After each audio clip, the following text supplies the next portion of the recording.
I'm Leah Ubaga. Pressure continues to be mounted on the government to refund the money deducted from Kenyans' salaries to finance the affordable housing program, which the courts already declared unconstitutional. Kuppet Secretary General Akelo Missouri has called on the Teachers Service Commission to refund the money to its members, starting deductions that were made on January's salary. Many members from around the country have shared their payslips with us, and all indicate that the Commission deducted the tax from the January 2024 salaries. Since the court rulings came in good time for the Commission to make appropriate changes to the payroll, the Teacher Service Commission action only demonstrates its willingness to disobey the law. Missouri has also asked the government to protect teachers' income by instructing TSC to stop the deductions. Failure, they'll take legal action. As a union, Kuppet will take all measures to protect members' hard-earned salaries and benefits. Our options include instituting contempt proceedings against Teacher Service Commission officials in their personal capacities over this matter of the housing levy. Now, the Parliamentary Health Committee is set to recommend that there be a separation between how the doctor registration services are separated from the hospital registration services as one way of tackling fraud through the new SHIF fund. Committee Vice Chairman Patrick Mnene says during inspections across facilities, that is health facilities, they realized that it was clear that there was a role interference following KMPDC's register process. One of the main issues that we have realized as a committee throughout our trip and throughout our audit is that the body responsible for registering and classifying hospitals in this country, which is KMPDC, failed Kenyans. Because some of the hospitals we have found registered as level 4, as level 5, and you look at the facilities they have, the services they are offering, then you realize KMPDC failed this country terribly.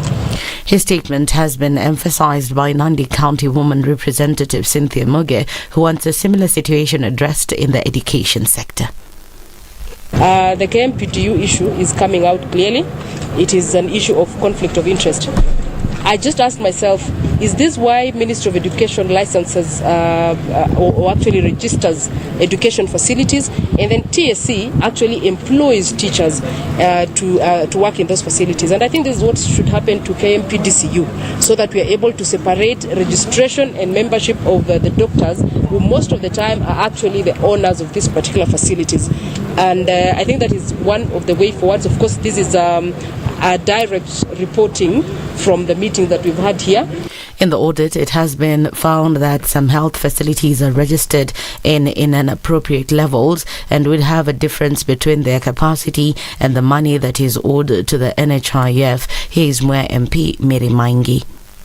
We are seeing abnormal surgeries. Like you can go to a hospital that has done in a day specialized surgeries like 29, and we all know that a day has 24 hours. We don't expect that in 24 hours you've done 29 surgeries and they are all specialized, and you don't have some services, you've got to outsource some. So I think it was just a way of getting money out of NHIF. And finally, 2 men allegedly murdered their brother in broad daylight in Sabaki ward of Malindi sub-county, Kilifi, on suspicion he belonged to a secret society.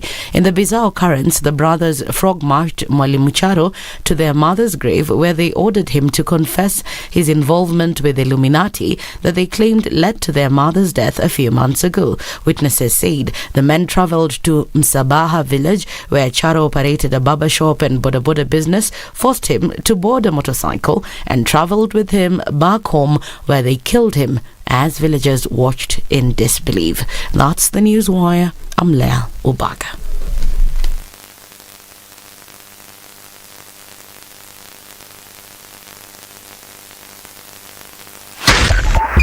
.5 SpiceFM, Kisumu. The following takes place from 6 a.m. to 10 a.m. every weekday on SpiceFM. It's critical that people pay taxes. But then taxation has to have a limit. When you start overtaxing people beyond certain limit, then this is now we call robbery with violence. We are all struggling, but we don't show. If you're not doing well, shame on you. But you have to say, I'm broke and I'm struggling. We are not okay until everybody is okay. We are pretending to have political parties. Why don't we just be honest? And we say, these are the Luyas, these are the Kambas, these are the Kikuyus, and we find ourselves in Kenya. You know, with politics and leadership, no matter what you do, there will always be a complaint. There will always be the assumption that you're either stealing or you're not doing things right. As a leader, don't fear. If you know you're doing the right thing, you've thought about it, you've got an expert advice, do it, then understand later. This country, we don't need prayers. Prayers is between you and God. Good governance and thinkers who care about the country and not their stomach. That's what we need. The Situation Room, Kenya's biggest conversation. Good morning, and I love your show. Thank you. Having come from a Kikuyu radio background, I migrated to Spice because of the content. I was born in a slum, but somehow I got a break in life. So sometimes when you see the sweating coming out because of the passion and whatever it is, behind the noise, there are people. And we share the same umbilical cord. It shouldn't be like that. I am so disappointed. We used to tell Honorable Raila Amolo Odinga that he's doing politics of conmanship. And even President Uhuru Kenyatta, serikali hii ndio iko na conmanship ya hali ya juu. You cannot promise people that you reduce tax, then you double. In politics, there is the issue of trust. For you to turn around and then stab the same people who gave you that trust, there is no other level of dishonesty. And hii mambo utaona dunia tu. The Situation Room, Kenya's biggest conversation.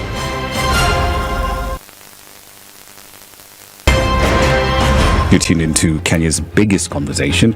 My name is Ramanyang. Amen. Amen. So 1 hour is over? Yeah. Oh yeah. Okay. It gets over. Can you imagine in 20 minutes. What the big boys have also done? I'm very proud of myself. When you understand about partnership in politics, it's like the way marriage is these days. When you're looking for a wife, you're like, oh, you know, maybe you can help me pay for fees as I pay for the rent. Why should you have a lioness living in your bedroom? I have to tell you a story. I went for a prayer meeting, which was called for the spouses of candidates for senators and governors. And when I got to the gate, the lady who was the secretary, she refused to. She's telling me, no. Leo tunataka wa mama. Leo ni wa mama. I'm telling her, no. She said, no, sio siku yenu. And I thought, there's a problem here, you know, because if it was a man, but this was a lady. It will be called First Ladies until you change the name. The Situation Room, Kenya's biggest conversation. On Thursday morning, traffic doesn't look like it started to do anything just yet. You'll be fine coming off the Thika Superhighway, as well as coming into the CBD if you're coming in from Westlands.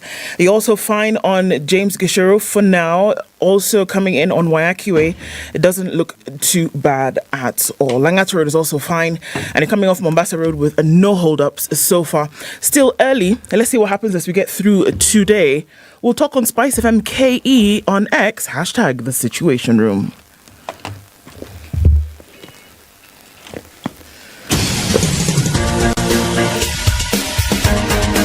This is The Situation Room, the home of hard-hitting political commentary and penetrating insights about the state of the nation. This is a talk radio experience like no other. The Situation Room, a place for hard truths, debates, and elevated conversations. The Situation Room, witty, political, engaging, deep, controversial. In the room, we have C.T. Muga, researcher, academic, seasoned political observer, a fountain of wisdom in these politically uncertain times. Ndu Okoh, Nigerian by birth, Kenyan by choice, communications expert, Pan-Africanist, a truth seeker and believer in people power, and Eric Latiff, agent provocateur, the man in the chair, seasoned journalist, news hound, a man who believes in punching up, not down.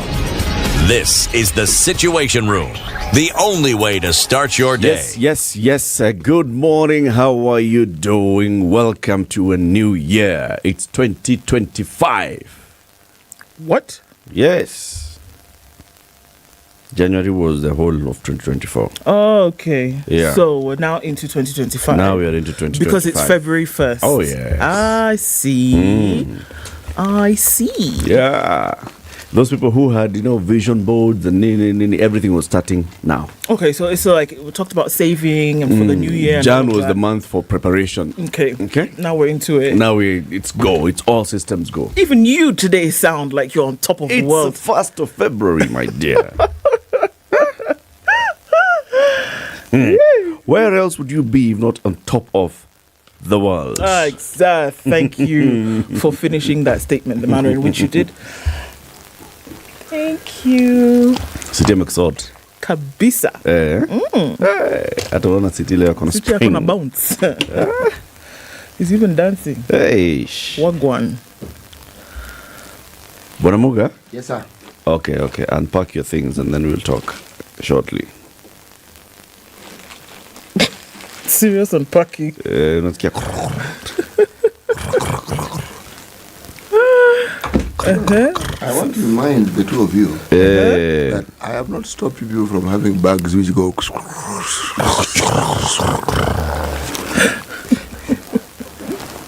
We too can join.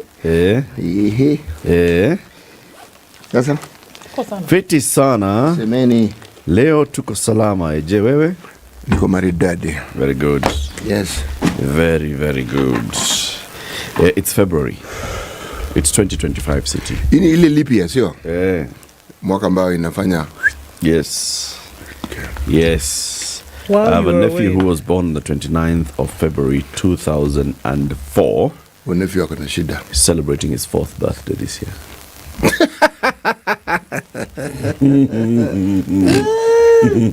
As opposed to his 20th. Yeah, he's doing his 5th actually. It's his 5th. He's doing his 5th birthday. As opposed to 10th. He was born in 204. 204, it's 20 years ago. Kwani lipi inakujaga mara ngapi? In a leap. In a leap. See alternate. It's not. It's every 4 years. In a leap 4 years. In the Olympics. When did that start? Ever since. Gregory ndio ameamua. Ndio mimi sikumbuki. Gregory amesema every 4 years February 28th will have. February 29th will come. Every 4 years. So that guy's 20. He's 20. He's 20. He's celebrating his 5th. Everybody, good morning. Welcome to Justice Thursday. Today we are going to talk about land justice in Nairobi. Sasawa. There's a court called the Environment and Land Court. Okay? Now they've decided to actually now create 2 divisions within that court. Create a land division and an environment division. Why? Because there are a majority of the cases that go to that court are related to land matters. Then there are those other cases that go to the court related to environmental matters. Okay? So, Honorable Justice Ogutu Mboya is a judge of the Environment and Land Court in Milimani. He'll be joining us at 7 a.m. to talk about what they've been doing and how they will plan to expedite land justice in Nairobi. And then at 8 a.m., we'll be joined by the Chancellor of the University of Nairobi. This name is difficult. Patrick Bakoyen. He'll be joining us at 8 a.m. transforming learning in high institutions in Kenya using the UN as a case study. He was appointed recently by President William Ruto to come and join us here. He is the CEO of the Global Center on Adaptation. Okay?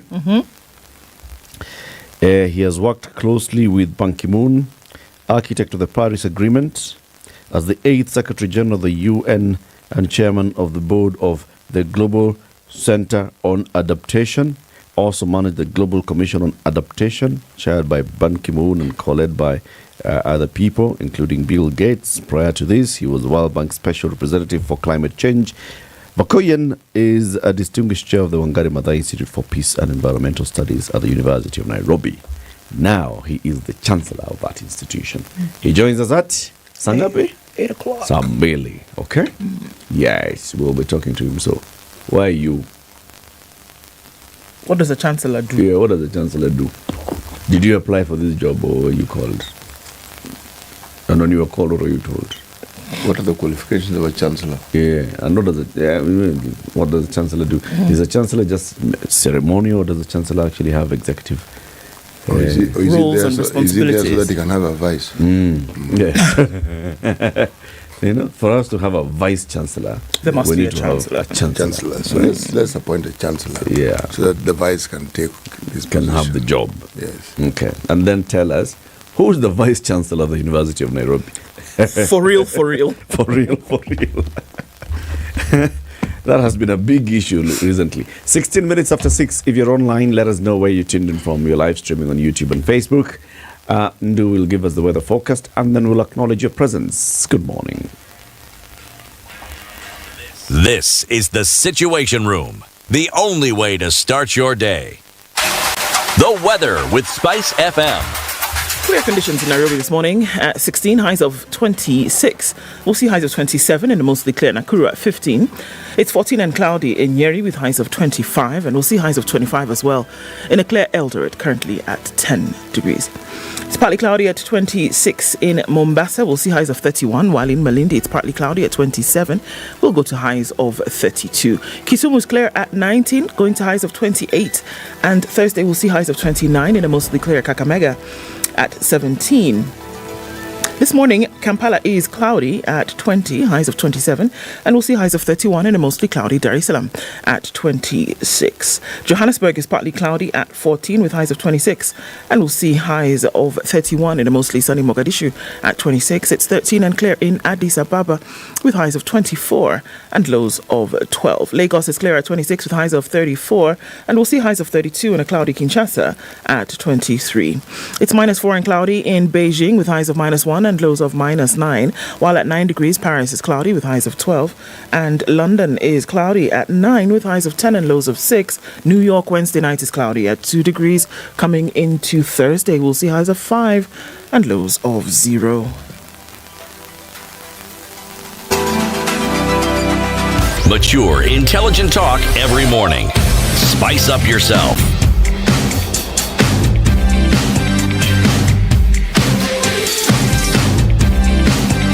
Mornings done right.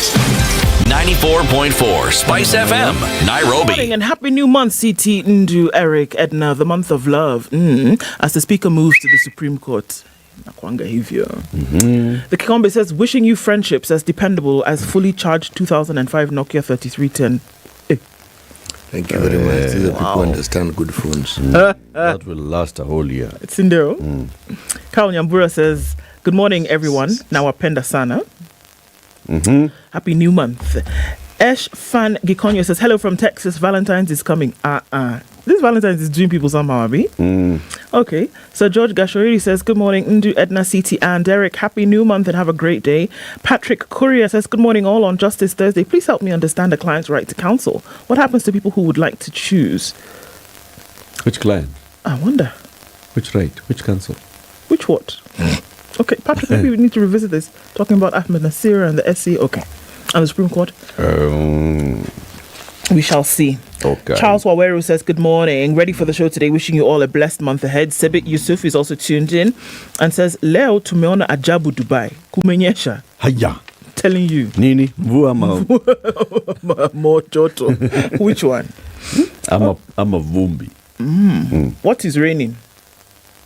Wishing you a great day ahead. Thank you very much. Chris Adede says, good morning and welcome. Happy new month to the Situation Room. February is the month of love. Okay. Even Ntabo says, good morning. Please invite Professor Manyora to Spice. We miss him. Why? Okay. Joe Mongai says, good morning, tuned in from Bonnie Lake. Happy new month, Spices. I'm wondering from Texas why Ruto is mad about Haiti wars, yet bandits kill Kenyans and he's unable to act. Wow. He's acting, Buana. Yeah. Yesterday was a fun day, wasn't it? JB Mutua says, good morning, Spice family. Wishing you all a wonderful day, regardless of the conversations and disagreements. Everything is still everything. Okay. Jeffrey Magaka says he's tuned in from the foot of Mount Kilimanjaro, enjoying a beautiful view. Nyaboke Apera Salamu. Ambiwe February is here with us. Have a blessed month. Nyaboke, umepokea? Ndio hiyo. Amepokea kwa mikono yote miwili na moyo mkunjufu. Okay. Eric Tumbo is tuned in from the Lone Star State. Says, good to see you all. That's Texas. Abito the lady says, happy new month. Eric has been waiting for February like it's December. Tell us why you've been waiting for this February, Eric. It's next year, my friend. Okay. Dr. Venvik says, good morning. Oh, actually, he doesn't say good morning to all of you. He just says, say hi to Ednah. Okay. We're clear on those instructions. Ednah Bwakire. Amesema Bwakire pia. Yo, sasa amerudia masalamu. Eddie Odor finally is here again. I'm appalled by the consistent and wanton disregard of court orders by the government. You've woken up in the morning appalled. Why? Have coffee first. We appeal to you to stop being appalled. Wiki Aaron is tuned in this morning. Says, good morning. We will deduct one day each month of August and December to make February complete. We should. Margaret Wanjori is tuned in. Josegi is here. Tibbs Muga is also tuned in. John Jokohato. Ole Collymore says good morning. And Jamal is also here. Margaret Wanjohi, good morning to you, everybody. People on Facebook also tune in this morning. Okio Osimbo says good morning. Asman Jr. is here. Ado Il Ismail and Oma Harrells. Everybody, good morning and welcome. City. Yes. Let us go. Let us go. Right.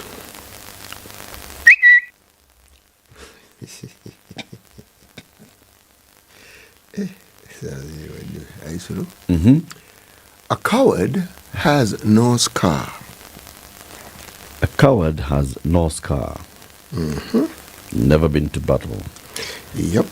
And not even fallen off a bicycle or off a tree. A coward has no bicycle. Has no scar. No. It's a scar. The bicycle bit can come later. That was you. It's a scar we're talking about. Yeah. A coward has no scar. Umefanya kitu. Umefanya ile kitu. It's called buffering. Don't worry. Gotcha. A coward has no scar. Okay. It's a good one. Haya. Headlines, please. Yeah. In the papers. Gotcha. Okay. IEBC, court deals Raila a major blow. This is what's on the front page of the Standard. Allah. Imagine. A key recommendation of talks between President Ruto and opposition chief Raila Odinga could be rendered dead in the water after the High Court ordered for the immediate recruitment of electoral commissioners, emphasizing the need to obey the constitution and noting that the talks did not have backing of law. All these talks that they spend money doing this thing for months. Now they're saying there's no backing of the law for the talks. And then the report went to Parliament. And there's no backing by the law.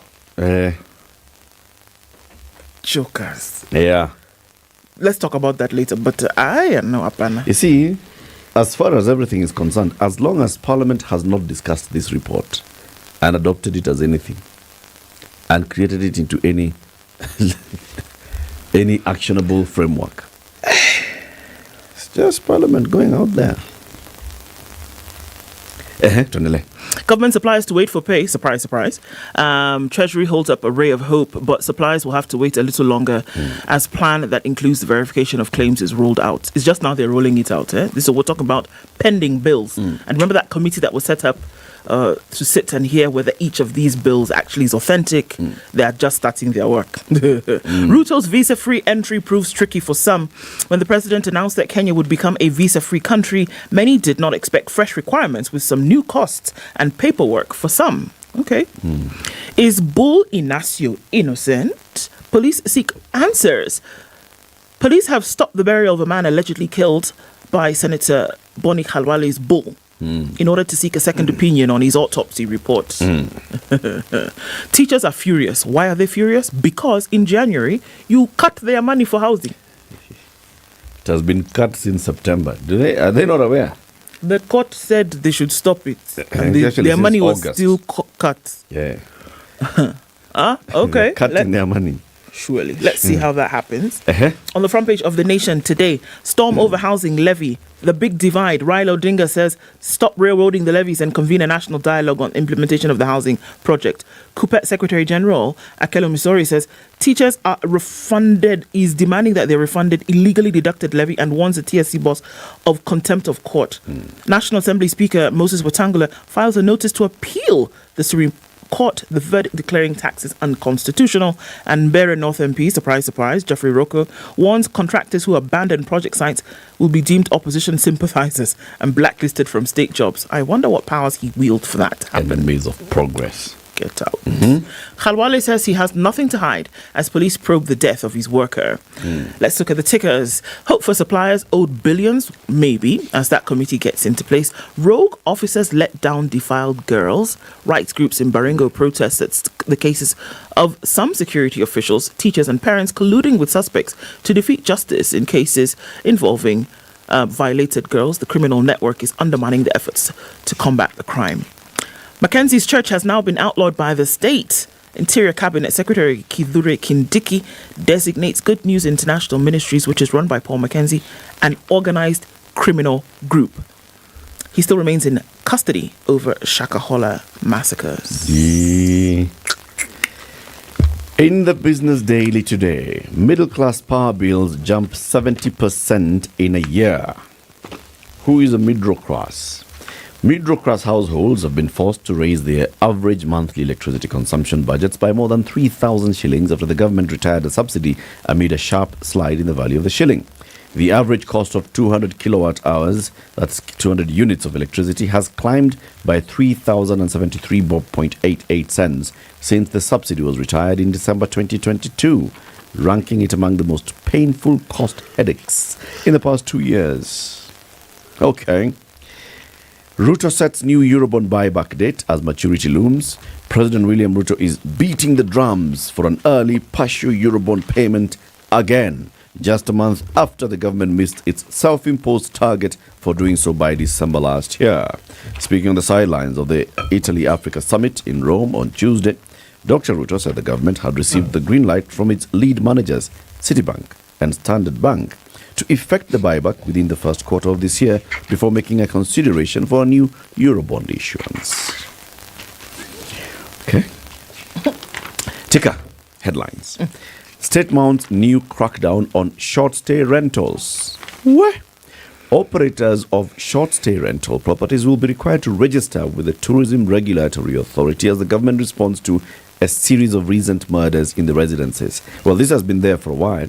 Now they're saying it's got to be enforced. Okay? It's going to be enforced. You must register. You're running at you're calling it Airbnb. You register with Tourism Regulatory Authority so that you also pay. It's called the Tourism Development Levy. Are we together? Are we together? Yes. Kenyans defy rising costs to register 4,000 new companies. The rise of private company registration last year saw the number of new business entities on record grow by 2.9% to 141,194. For many years, there were two strong maize flour brands, Jogo and Jimby. Remember that city? I remember Jimby very well. Yes. Then after that came one called Taifa. Now, Jimby maize flour miller put on sale for 400 million shillings. 400 million only. The owners of Nairobi Flour Mills, which was processing Jimby brands, have put up the business for sale at an asking price of 400 million. Bei ya kuongea. Uko na ngapi? But hapo ndio tunaanza. Uko na ngapi? Yes. Bei yetu tumeweka 400 million. Okay? Haya. Bwana Muga. The Star. Star. It's misery all round. Murder. Top right-hand corner in Till Green. State moves to curb femicide with Airbnb crackdown. That's the same. It's the same story. Same story. Same story. That's what I'm saying. It's depressing. Kenya police to go to Haiti as soon as next week, says President Ruto. Detectives visit in 6 days' time. Yeah. As soon as, no sooner than. Yeah. Detectives visit Halwale's home in Death Proof. Okay? They've gone to visit Alwale, they've stopped burial, they've said, we'll see. Let's see. Showdown. Game plan could derail approval of bipartisan report. Trouble looms as Azimio plans series of rallies. This is bang in the middle of the paper. The Star. United opposition leaders to hold countrywide barazas against state excesses. Barazas. Let me repeat. Sorry, no. Repeat. Who's to hold the rallies? Azimio Party. Oh, okay. Yes. Okay, then there's a picture. Remember there was a story of a gentleman who was found in a club and yet he was wanted he was a suspect in a murder case in the US. Yes. Right, a gentleman. Right, by the name of Kevin Kangede. Well, there's a picture of him. He's detained ahead of extradition. They were sending him back home. Yes, so that he can go and answer to those charges. Yep. And this lady who passed away, Margaret Mbitu, is to be buried in Highland Memory Gardens, Goodby, in the USA. These stories are very depressing. Quite, actually. Yeah, all of them. So let's take a break. Give us some good news on the roads. Okay. Senior, the roads are not depressing this morning. No. It's 29 to 7. This is the Situation Room. The only way to start Not depressing your day. because there's not much in terms of a hold-up on the roads as you're getting into the CBD and out as well. Just a little bit at that Pangani tunnel to be expected because everything coming off the thicker superhighway, getting in through the tunnel and then trying to make its way either towards Wangari Maathai or then out towards Murang'a Road. You're fine getting into the city from Uhuru Highway. Just at your junctions, you'll find a little bit of a hold-up, but then you'll be fine getting out. Kangunda Road, very, very busy, but it's moving. And we're also seeing busy but moving traffic on Gong Road. And coming off of Naivasha Road, it already looks like it's going to be busy this Thursday. But for now, I think we're all right. We're going to keep an eye on things. Let us know as you get up an atom what exactly is going on with you. We'll talk on SpiceFM, KE on X, hashtag #TheSituationRoom.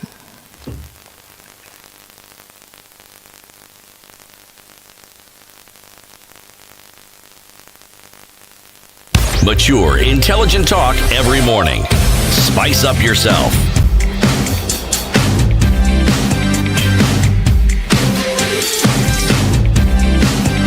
Mornings done right. 94.4. This story of what the court has decided, it would appear as though the decision of the court is a blow to Raila Odinga himself. Okay. Not sure about that, but okay. They've ordered the immediate recruitment of commissioners to the Independent Electoral and Boundaries Commission, while dismissing bipartisan talks between Azimio and Kenya Kwanza on expansion of the IEBC selection panel and reconstitution of the commission for lack of a constitutional and legal backing. Justice Tande Mugure ruled that the strict timelines to recruit the commissioners to conduct by-elections and review boundaries cannot wait anymore for politicians to agree. So we do remember that there have been some cases where a by-election is required, but they could not do this because IEBC had not been constituted. So court says, come on guys, no, let's go. The judge directed the current IEBC selection panel to immediately continue with the recruitment of a new chair and 6 commissioners to avert a constitutional crisis. Justice Mugure observed that although the reconstitution of the IEBC is a political process, the prolonged stalemate between President William Ruto and Raila factions has paralyzed the electoral agency's functions. On one hand, Ruto was in favor of the current selection panel, chaired by Dr. Nelson Makanda. On the other hand, Raila was against the panel, insisting political parties must be involved in the selection of members.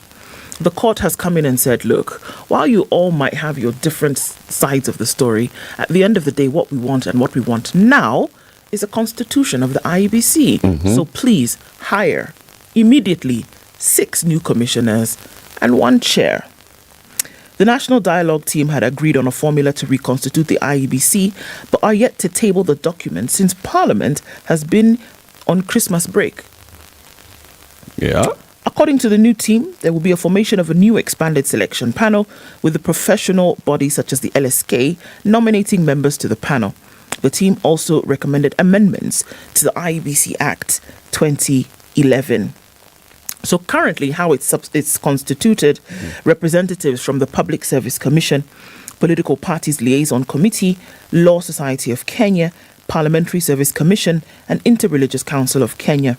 The judge said what the law requires is that commissioners, or rather the commission, to conduct by-elections within 90 days after a seat falls vacant. And he observed that Busia constituents have no representatives in Parliament after the death of their MP Kulu Maalim in March last year. So way beyond the date that they needed to do this. And he said other situations might arise. So do what?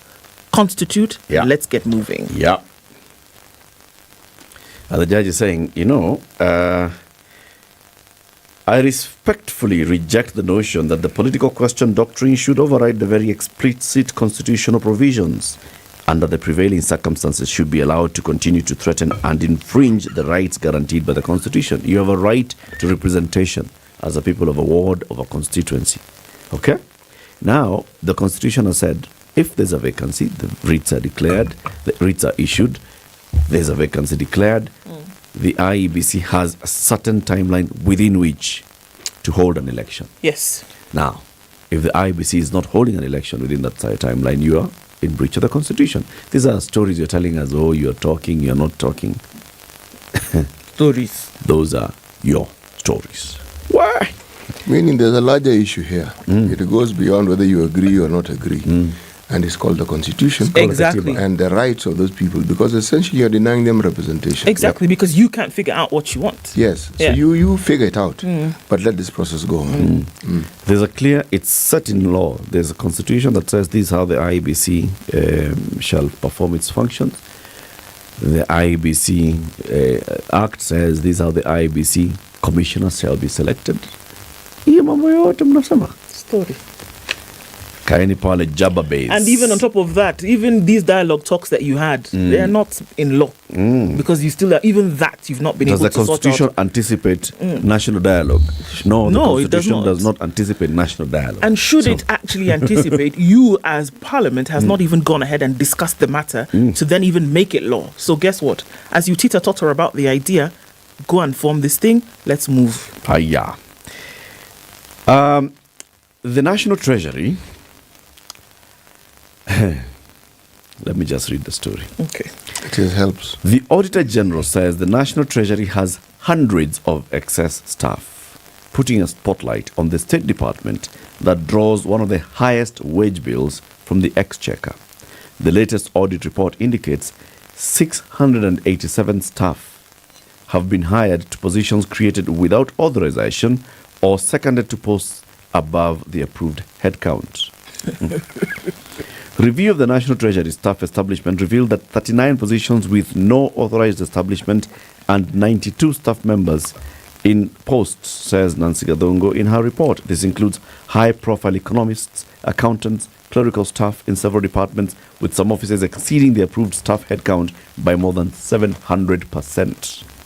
Some of the departments highlighted include the Intergovernmental Fiscal Relations and Financial and Sectoral Affairs departments, which have 17 senior economists hired without authorization. Similarly, 45 positions with an unauthorized establishment of 466 members of staff had 1,061 staff members in post, exceeding the approved establishment by 595 staff members. Okay. Are these people who are employed Kenyans? They are Kenyans. Are they working? Who knows? That's the thing. But they're being paid. Of course. And they shouldn't be there. Oh, there's a clear need. This is the number of staff these are the functions, these are the number of people to work here. In this department, you have 466 members of staff. You now go ahead and you find 1,061 members of staff. Can I ask a question? Yeah. Or no, should I let you finish the story? You can ask. Okay, so in these agencies, which are all under the guidelines of the SRC, right? Who knows what these individuals are paid? They also look at if the numbers of individuals who are being paid exceeds the numbers that have been recommended. Wouldn't it raise a flag at some point that it has been exceeded by 540 people? Within like from the SRC, for example, or do we just wait for something to come from Nancy Gadongo's office? SRC says So this is, tell me, this department, this is what you people do. So these are the functions, these are the roles. And this is what you should pay them. These are the number of people who would work here. And this would be the job groups. So basically just place them in job groups. Yeah. Okay. Now you, as the head of the State Department, you go ahead and authorize people to be hired. That goes beyond what has been approved by the SRC, what has been approved by the Public Service Commission, and everything else. Who would be aware that you've exceeded it and by such a high number? Just yourselves. You and the Auditor General then come. The Auditor General comes back later and figures out, Auditor General wait a comes and minute, this audits. is too Okay, much. so you're paying whoever. Huh? Who? Higher. The report indicates that as of June 2022, the Treasury listed 154 chief clerical officers against an authorized establishment of 22, representing an excess of 132. Similarly, 133 staff are listed as senior clerical officers, which is more than 4 times the authorized number of 30. This revelation comes despite commitments by the government to cut the public sector wage bill by more than a third over the next 4 years. There has been a moving target for the government for years as it routinely engages bilateral lenders for additional financing. This year, the government has committed to implementing common payroll system linked to IFMIS across all ministries, state departments, and counties.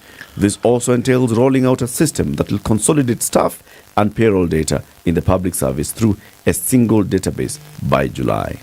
Data from the National Treasury and assessment by the IMF indicates that wages and benefits for civil servants stood at 539 billion shillings in the last financial year 22-23, up from 493 billion in 2022-21. In the current fiscal year, this wage bill is projected to increase by 45 billion to 584 billion shillings. I'm sorry. Me too. I have issues. That a bulk of the problems that could actually be sorted when it comes to recurrent expenditure can actually be done if you just went through each and every one of these places with a fine-tooth comb and find out what exactly is going on. I shudder to think about the amounts that you could actually glean from public service, from state functions.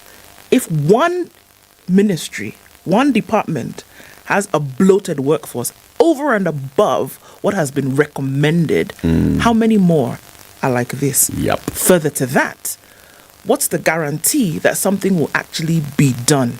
Because take those 540 people, take the basic pay, take into consideration allowances, take into consideration all the perks that come along with those positions, whatever they may be, even if it's 1,000 shillings airtime, and look at how much more you're spending over and above what has been recommended. How much money can you actually mop up here? What do you think would lead to this? Is it a lack of understanding or lack of communication between the department and the Salaries and Remuneration Commission and the Public Service Commission? No. Because if this SRC has recommended have 50 members of staff doing this job, and then you go ahead and recruit, are you recruiting outside of the purview of the Public Service Commission? Because the Public Service Commission is the one that recruits staff into the public service. Yeah, because if are you telling me that it's not the Public Service Commission that recruited these excess people? And if they're not, then they're not in the payroll? What are we saying? And when were these people recruited? Right. Over time. It's not just 3 days ago. This government came in and employed all these 150%.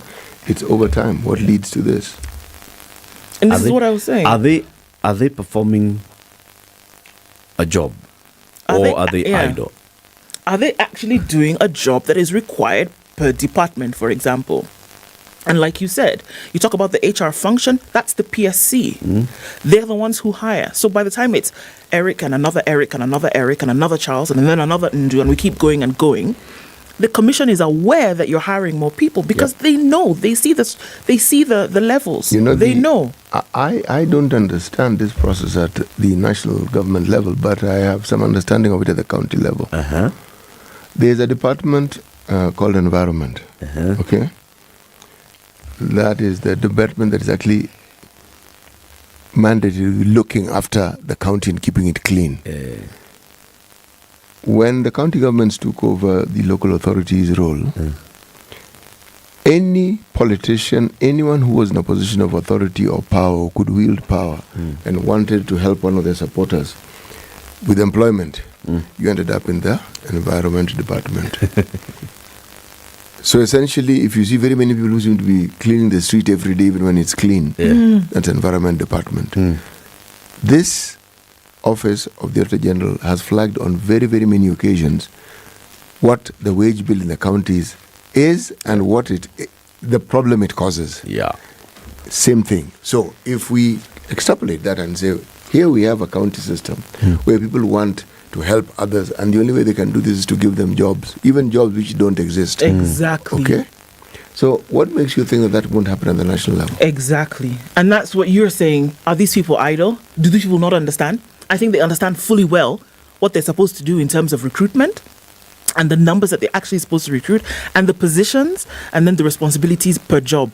And I think that it is just that. Again, another case of bad manners where CT is in a position and he says, okay, I have 2 guys who need a job. Let's just add them here. Talk to your guy at the PSC inside.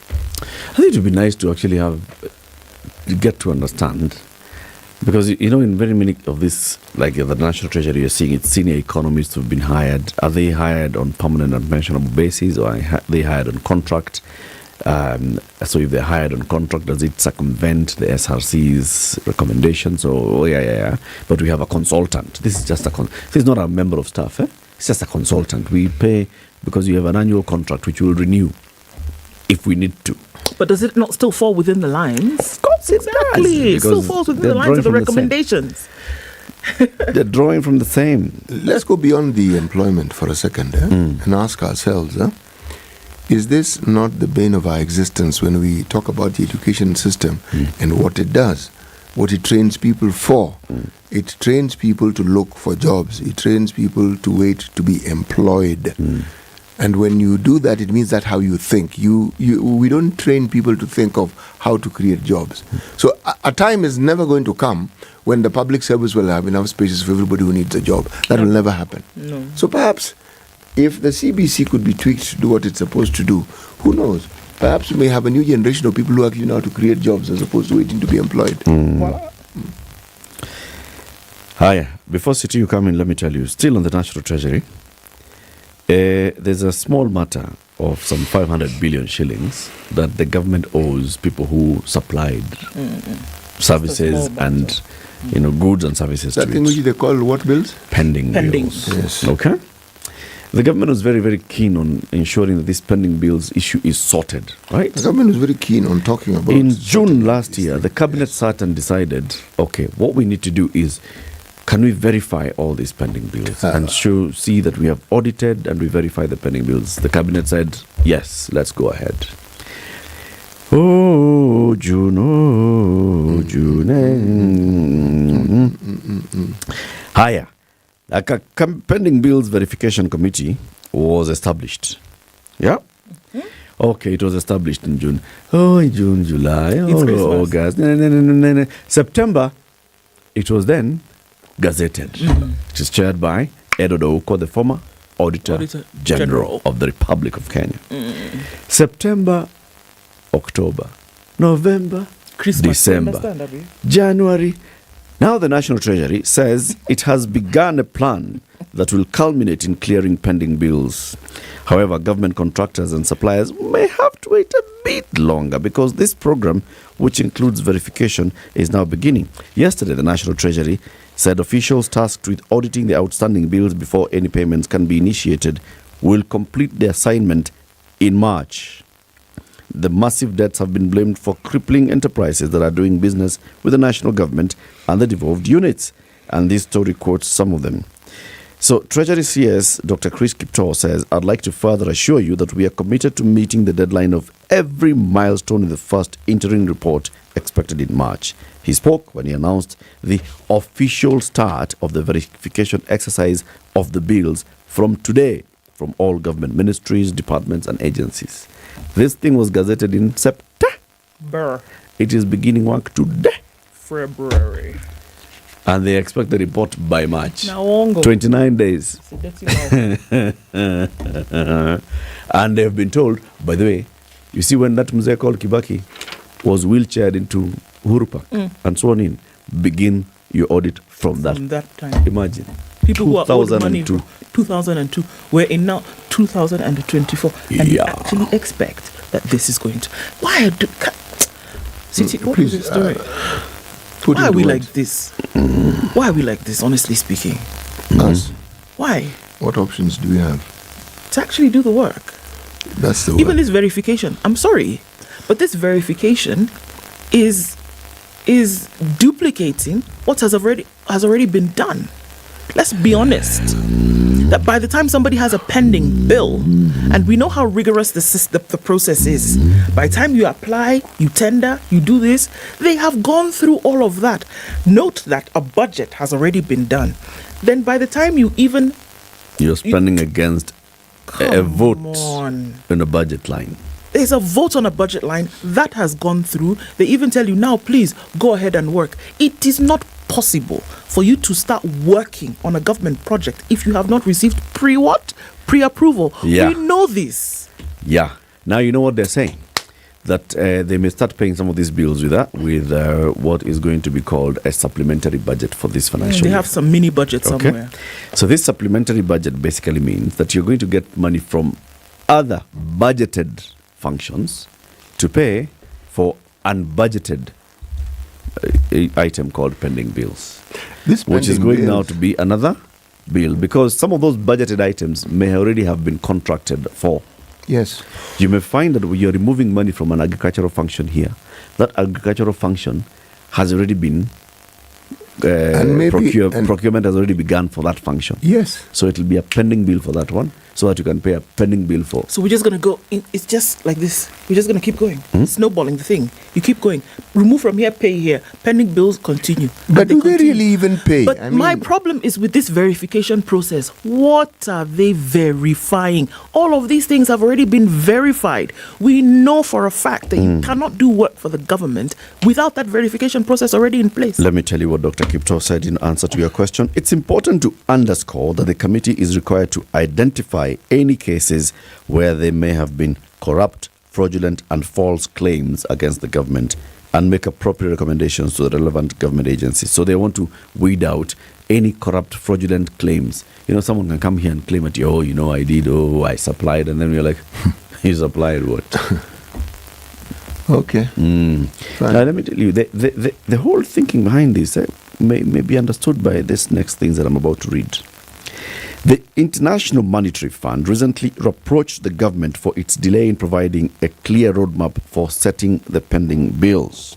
The IMF had put clearing the pending bills as a condition for the release of billions of shillings. The IMF terms such conditions as structural benchmarks. They have constituted a pending bills verification committee, and they are now expected to come up with a strategy by end of February 2024, reset structural benchmark on validation and clearance of verified pending bills, and addressing the shortcomings in public financial management and gave rise to pending bills. So the IMF is looking at what the Treasury has said. So the Treasury has said we are constituting a team. Okay. Treasury had said that team is starting to work. Okay. So the Treasury is basically ticking the boxes for IMF to release the money. You are owed money by the government of the Republic of Kenya. Where we to track deal now, 2056. It's not funny. No, it isn't. It isn't. It isn't funny at all. My heart bleeds. It isn't funny at all. In fact, sometimes you wonder that are these things set up so that people can be held hostage? Yes. But if you talk to me nicely, you'll be in that list of people whom we have decided are clean. And thereafter, that's group one. Group two, now that you're clean, you need to talk to us so that we can ensure that you are on the list of people who will get paid.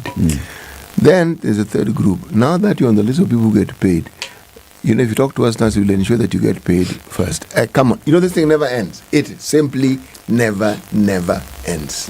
One thing's for sure is that 500 billion shillings is a lot of money. 500 billion shillings is not going to be paid. How many times did Uhuru Kenyatta talk about pending bills? Countless. Yes. How many dates were we given? He wanted reports within a month. Yeah.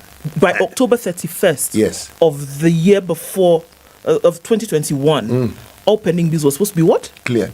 Were we not even told of money that was set aside for these pending bills? So how come they're still pending? What I find amazing is that people who are supposed to be in charge of these processes are still working, still drawing a salary, and they're still getting on with their lives. Then you've come and brought a new committee who you're going to pay. Because it's not Mother Teresa work. Yeah. You're going to pay them. And you think Okoh will just wake up in the morning and come and do If it? we had time on our hands, we might even trying to find out who these people are, but that really won't help very much, will it? The pending bills will still remain and people won't get paid and the suffering will continue, won't it? Tell us the story, Siki. Okay. The story that I read here, and I thought it might be interesting to look at. Anyway, I knew the story. Hey, yes. Okay.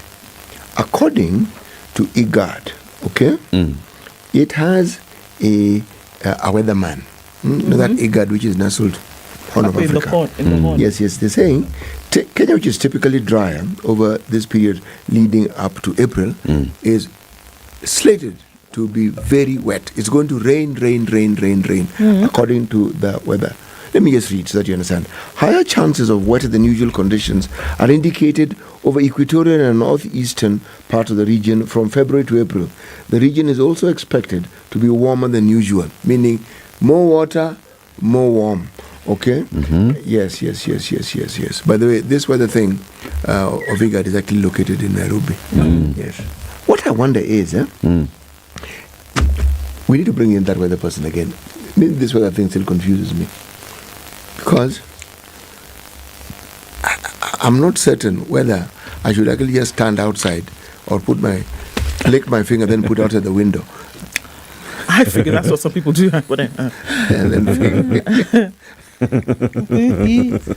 You're not sure whether the weather is weather. Doctors are threatening to strike. Which ones? Doctors, Daktari. The Kenya Medical Practitioners, Pharmacists and Dentists Union, in a statement yesterday, said the new fund will not offer them the comprehensive services they need. What is this? Meaning their medical insurance was removed and they want it reinstated. Okay? They now want the government to establish an enhanced medical cover for civil servants under the new Social Health Insurance Fund. Yes. Okay. Yes. So if that doesn't happen, they'll go on strike. They're going on strike so that you now do it. All strikes. Yani, you thought you've seen strikes. But wait until you see this one. Then you'll know what a strike is. Yes. Let me tell you very quickly. A bull was killed because it said that the bull killed horned somebody.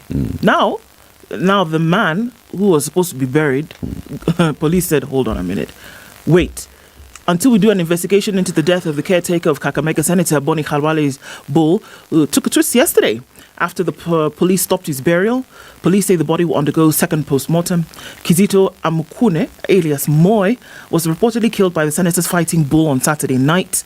According to the post-mortem conducted on Monday at the Kakamega General Hospital, Amukune died due to excessive bleeding. Yesterday morning, his family was shocked when they went to collect the body ahead of the burial today. Police turned them away, saying that they would seek a second opinion from the Directorate of Criminal Investigations headquarters in Nairobi. We received complaints from the public that the deceased was not killed by the bull, but by a person. And we consulted the state, which is now acting on behalf of the public, according to Ikolomani Sub-County OCPD Benjamin Wambua. They've said until they find out what exactly happened, I'm sorry, but you will not be able to bury Moy. Wambua said they consulted with the family. They also agreed that they needed to comprehensively establish the cause of death. They said what we are avoiding in the exhumation process is the exhumation process. We don't want to go ahead and do that. And that is why we are not leaving anything to chance. They've consulted the family. And it isn't good to note that everything is in order to stop the burial preparation. As investigations continue. Yep. Okay. Tumekubali. Sawa. Thank you for joining us this morning and keep it here for more conversations. In the next hour, we have our Justice Thursday conversation. Plus, also, we'll be telling you it's the month of love. It's February, and there's a lot that's planned for the 14th of February, which is... Let me tell you now. We're eating. Yeah, and dancing. And enjoying. Generally. You'll give us the details. I will. What we need to do that, right? Sawa. It is 7 a.m. Good morning. Spice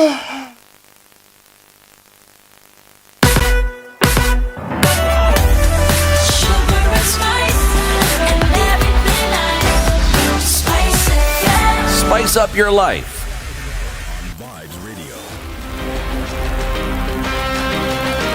The news at the top of the hour on Vibes Radio.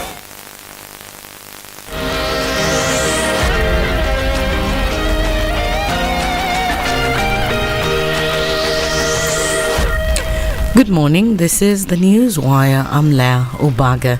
At least 30 individuals have been arrested in the last 1 month in connection with the sale of counterfeit seeds. Agriculture Principal Secretary Paul Rono said the suspects were nabbed in various parts of the country in a crackdown launched by the ministry in collaboration with security officers. He regretted that for a long time farmers have continued to reap low yields, something he attributed to uncertified seeds being sold to them by unscrupulous and suspecting dealers. The national government has allocated 12 billion shillings towards the construction of grade 9 classrooms. Education Cabinet Secretary Ezekiel Mashogu says this is a clear indication that the government supports the CBC curriculum. Your Excellency, tena nihakikishia kwamba wewe pamoja na Rais wa Jamhuri ya Kenya umepatia sisi pesa ya kushughulikia ujenzi wa madarasa wa darasa la 9 tukiingia mwaka ujao. Tuko na bilioni 12.8 na tutahakikisha ya kwamba madarasa karibu 16,000 yamejengwa katika kila sehemu ili tukifika mwaka ujao upate ya kwamba tuko tayari kwa masomo ya watoto wetu. And still in education matters, the Teacher Service Commission has blamed child neglect for failure by more than 11,600 learners who sat the 2023 KCPE examination in Bungoma County for failing to report for Form 1 admission. County TSC Director Wilson Koros said he was shocked with a huge number of students in the county who have not reported to Form 1, noting that it is a disaster in waiting. He appealed to parents who are still staying with their children at home to make efforts and ensure the children report to school. This event comes as the national government officers across the country have commenced mop-up in villages to flush out learners to report to school. The Azimio coalition has continued its onslaught towards the Kenya Kwanza government, saying that all its efforts have hit rock bottom. Coalition leader Raila Odinga reiterated that Kenya Kwanza has failed to achieve most of its goals due to its failure to listening to advice, further calling for a dialogue over the housing program. Even if you have a house already, you don't need a house. You must pay. Upende, usipende. Hiyo lugha ya upende, usipende tulizika na katiba mkongwe. Hatutaki kusikia tena. Hatutaki tena kusikia mambo ya upende, usipende. Kwa hivyo sisi wa Kenya kama mnataka tufanye hii maneno, watu waketi chini. Let us have a proper dialogue, a national dialogue of how this program is going to be rolled so people own it properly. Let people understand what you want to do. Then it will be owned.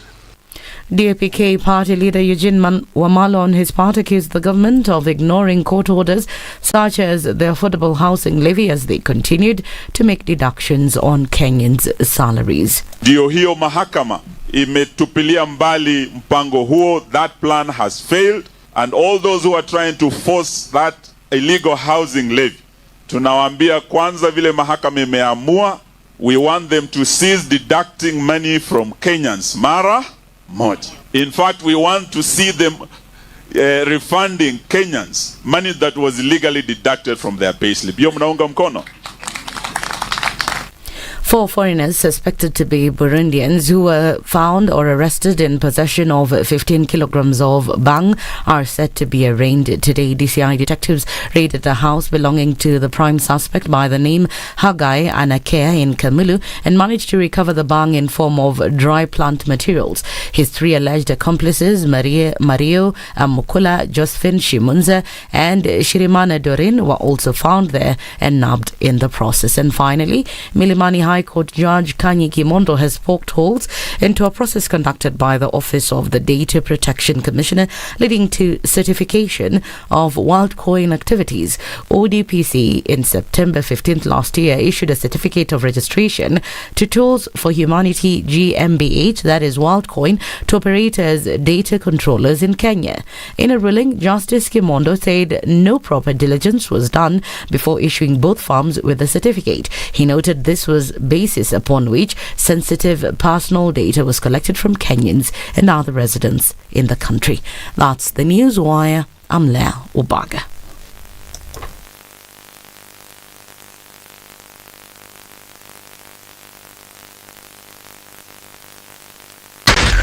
SpiceFM, Nakuru. All right, Thursday morning is now heavy traffic on the Thika Superhighway as you come then through the GSU headquarters junction, coming in from Outer Ring. Also looking at Kiambu Road, some traffic there as well, and it's getting heavier and heavier as you come in from the DCI headquarters. Also looking at heavy traffic on Limuru Road coming into the city. This is a normal suspect every morning. Jogo Road not too busy, but we will see movement later. And as you're coming off of Naivasha Road, touching with what's coming off from Gong Road, it's heavier as you get into the city. So we are starting off Thursday. We'll get into traffic hour maybe in a few minutes properly, and we'll see how that will change. So if you find good routes this morning, how about you let us know? We'll talk on SpiceFM KE on X, hashtag The Situation Room.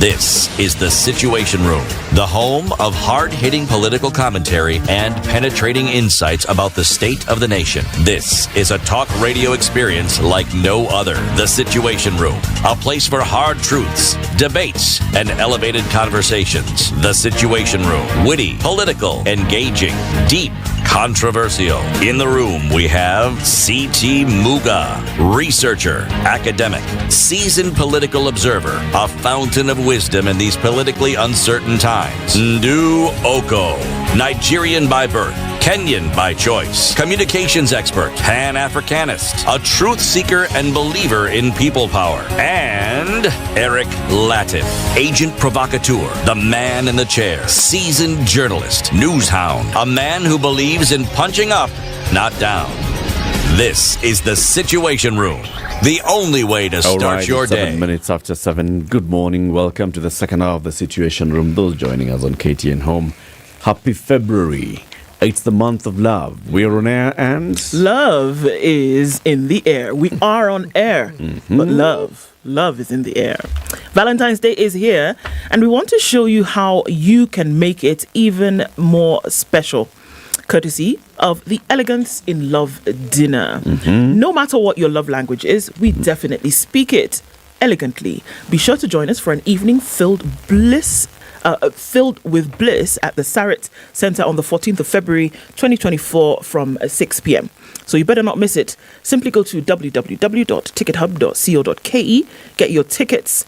They are 3,500 shillings for a single, 5,500 for ordinary couple, 10,000 shillings for a VIP couple. Okay? So choose your place. Choose your poison. Yes, please. Elegance in Love cocktail. So what is an ordinary couple? You know, just me and you. Or is it the seating that's ordinary? So there's the setup of the room has an ordinary. Maybe you have other things. There's a VIP area and the non-VIP. Or it could be what's on the table. It could be champagne as opposed to, your normal red wine. Okay. It could be there's just water on the table. You ordinary drink water. Freshly squeezed juice. Or there's freshly squeezed juice. Or packet juice. With a twig of mint. You see? And like now you want beef stew as opposed to... And a blade of grass. Exactly. Or now you... And a blade of grass. Or now you want... We say steak. Yakoni beef stew. Then for the VIP, it's... Wagyu. No. What we're going to do is let's find out. We'll ask these guys. They have to tell us. Because we can't keep telling people. We can't tell people what you're ordinary or you're ordinary, and then you're extraordinary, and then you're important, and then you're very important. And you're all paying money and you'll be in the same room. We need to know how important everybody is. Okay. But it's all about love. Yeah, what do you get? Okay. So we'll find out what you get. For this love package. Okay. If you pay for this one, does it mean that you are more in love than the ordinary? All right. people? I want to ask the question. Oh God, here we go. And if I come alone, So you're ordinary, ordinary. single. 3,500 shillings. There'll be a table for ordinary singles. You While mingle. there, you can graduate to ordinary couple. And you can move to another table. And still in the course of the night, you can graduate to VIP. Who knows? Love is in the air, my friend. Yes. That's the whole purpose of that thing. Okay? Umeelewa bwana? Very good. It's Thursday. As usual, every Thursday we strive to have a justice conversation. Looking at accessing justice, we talk to people in the judiciary, or we talk to people who are in the justice sector. It could be prosecutors, it could be police officers, it could be civil society organizations or community-based organizations that are involved in a whole conversation on justice. Today, we're talking to somebody from the judiciary, specifically from the Environment and Land Court of the judiciary, the Honorable Justice Ogutu Mboya. Good morning, Judge. Good morning, everyone. How are you? I am very good, and how are you? Very well. Very well, thank you, Thank sir. you. Judge, we're in February. Welcome to February. And it's We've still been here a a happy while. new year. Yes, it is. In fact, this one is a happy one. It's 2025. January is gone with a year, with that other year. We are moving. You're misleading.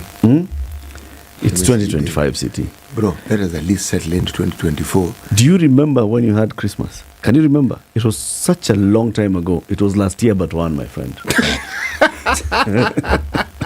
This guy is operating in a different stratosphere. No, he's right.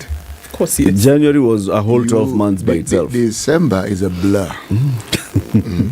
And in many cases, a painful blur. Oh, yes. You're wondering, where did the money go? So here we are in 2024. Yeah. Have we made a solid argument, Judge?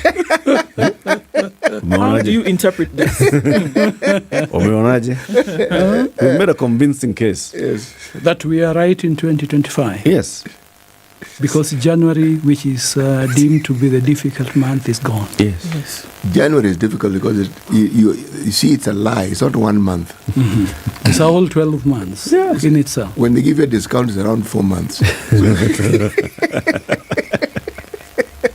Judge Karibu Sana, it's good to have you here. Thank you so much. We want to understand the Environment and Land Court. We know there's some new developments of what you've done internally in making sure that this court then delivers justice better, more efficiently, faster to people. You serve in the Land Court at Milimani. And you I tell us serve in the land division. in the land division of the Environment Environment and Land Court. That division is what we want to know. So this division, what does it mean? So, but Karibu for the conversation. City is going to give you the day's proverb, courtesy of EcoBank. EcoBank, you know, it is a Pan-African bank. It is in very many countries. How many countries, Ndu? 33. How many in Africa? How many outside? 33 countries in Africa and 7 countries outside Where? of Africa. So in Europe, we're looking at, I'll tell you in a minute. Okay. France. Yes. UK. There you go. I was about to say Dubai. Then Dubai is not in Europe. Yes. So not just in Europe. Sorry, those 7 countries are not just in Europe, but outside of Africa. 7 countries. Yes. So how many? Which countries are those again? City? France, UK, China, Dubai, UAE is what you're looking for. How many times do you want to count these numbers, Eric? Have I not just mentioned all of them? You've only said 4. If you can't count, it's not my problem. Surely, man. If you're in 2025, surely you can say the 47. Surely, Eric. Sawa. And how many staff employed by EcoBank? 14,000. 14,000 staff employed by EcoBank, serving you across the continent. So EcoBank then also supports CT in going to across Africa, to one country in Africa, and he gets proverbs from that country. Yes. This week you're in? The country of Zimbabwe. Right. Yes, a very interesting country, as I keep saying. The only country on this continent that at its independence, which was the UDI, had a white prime minister, meaning it had a head of state who was absolutely white, a gentleman by the name of Ian Smith. Yes. But that UDI was rescinded at some point, around 1979. That UDI was 1965. Then Rhodesia became Zimbabwe. That was really 1980. An interesting country, this one. Very, very interesting. Now the proverb. A coward has no scar. A coward has no scar. Justice Ogutu, Yes. what is your interpretation of this proverb? My interpretation of that proverb connotes that, if you are a coward, then you don't have to confront any battle. And because you don't confront a battle, you don't accrue any scar. So you are blameless. So is it a good thing or a bad thing? Well, in my view, life is a journey. Being a journey, there are very many encounters that one must go through, some of them very bruising, some of them not very palatable. But you must allow me to say this, contend with all those situations. And in the course of it, at the tail end, you will accrue scars. So it is not a good thing to be a coward. Not a good thing. In my humble view. It means that you're just floating through life. Yes. Okay. Or running away from it. Or running away from life. And they say success doesn't belong to cowards.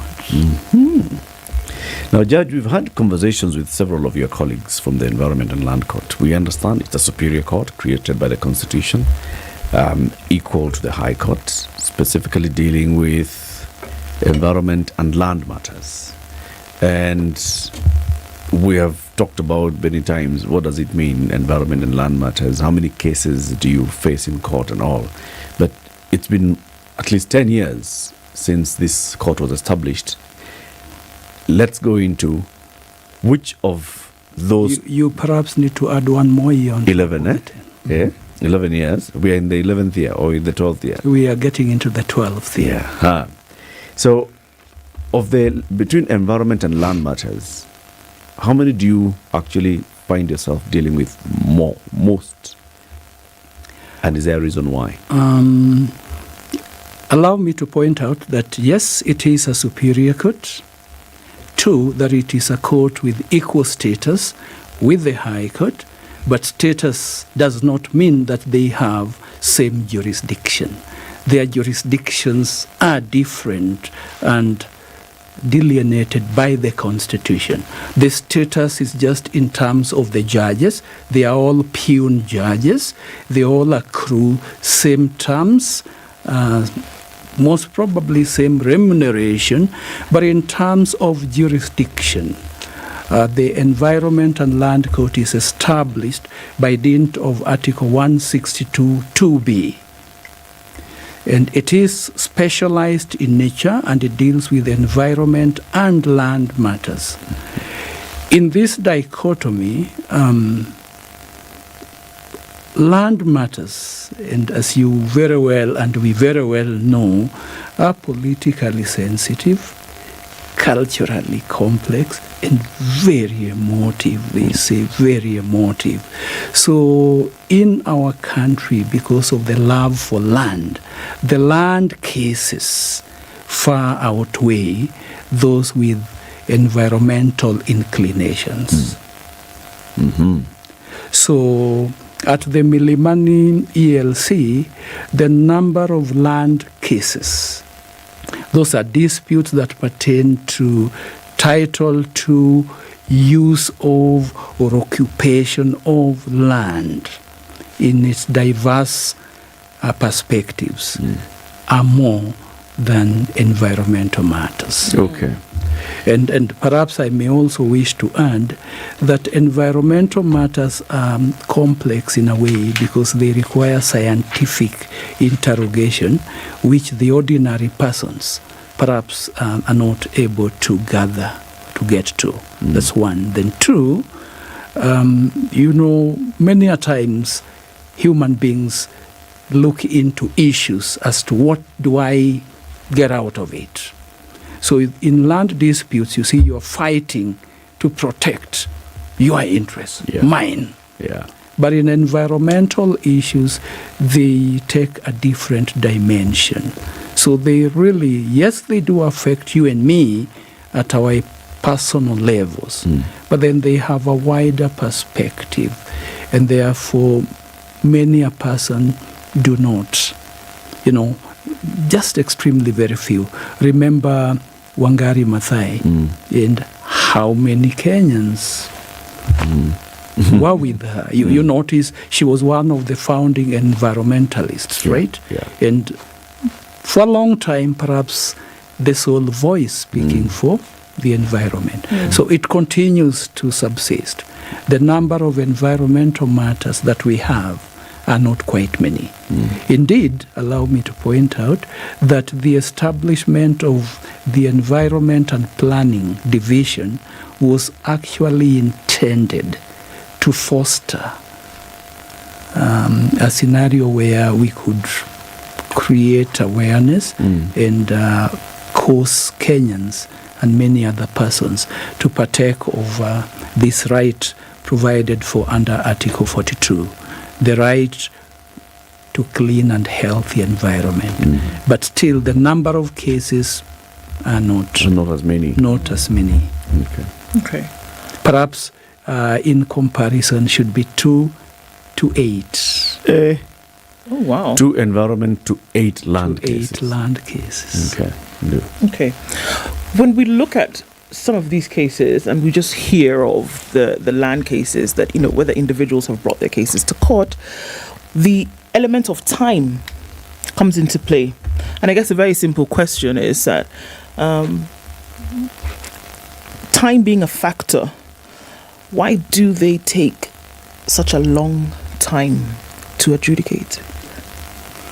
Now, allow me to start from a dimension that before Kenyans, you and me, ultimately voted for the current constitution, the Constitution 2010, land matters were lumped together, heaped together with all those other matters, criminal cases, civil cases of different dimensions.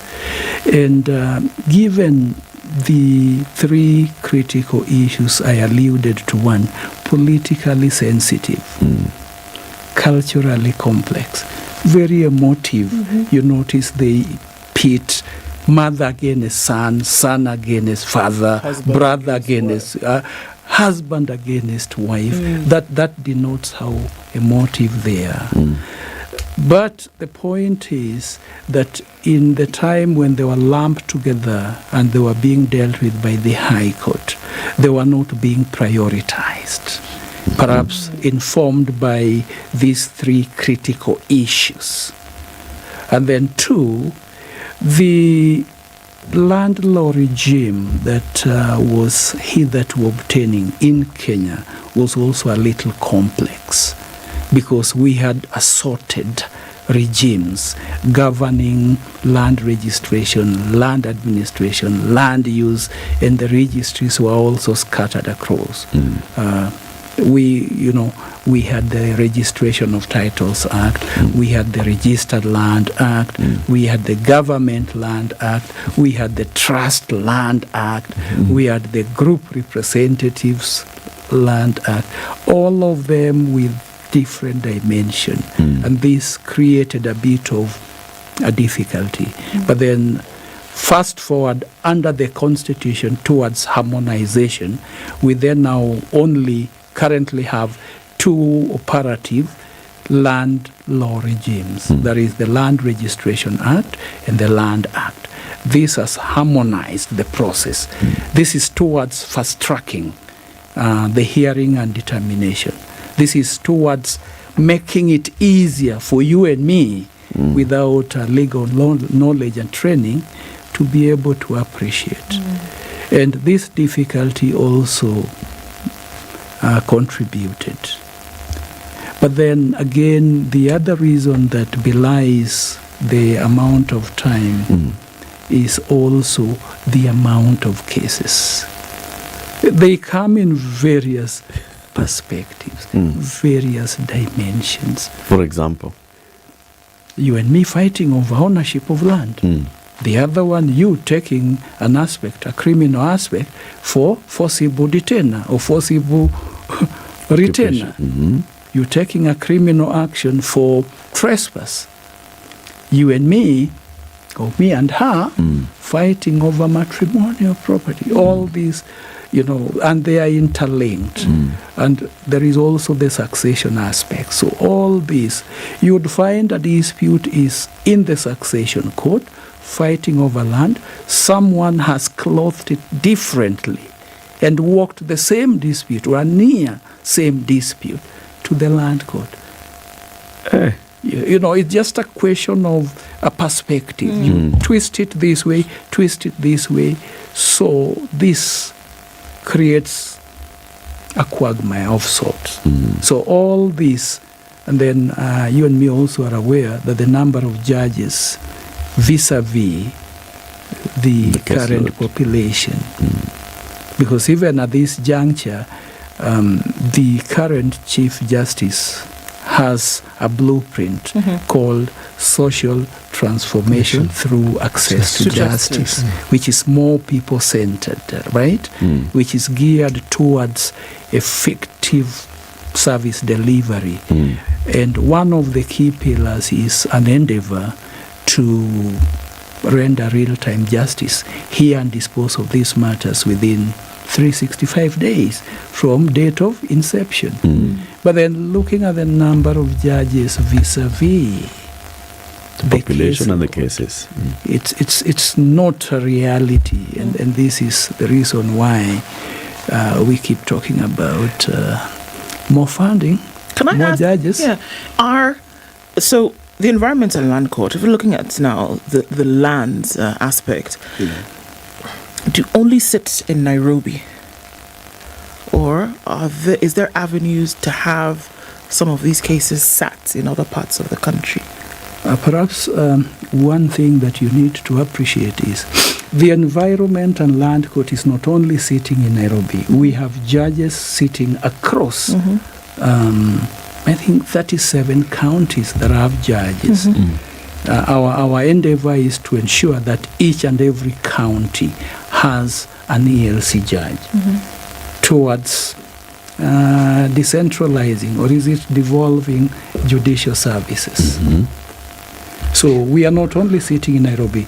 Currently we are 8 ELC judges sitting in Nairobi, but with effect from the 1st of March, we will be 7, because one of us has since been relocated to Voi, so that Voi, this should be Taita Taveta County, would now have a sitting ELC judge. So we sit across the country.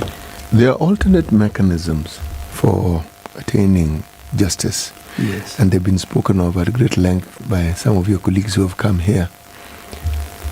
Please walk us through how this can and or does work out in the court that you represent.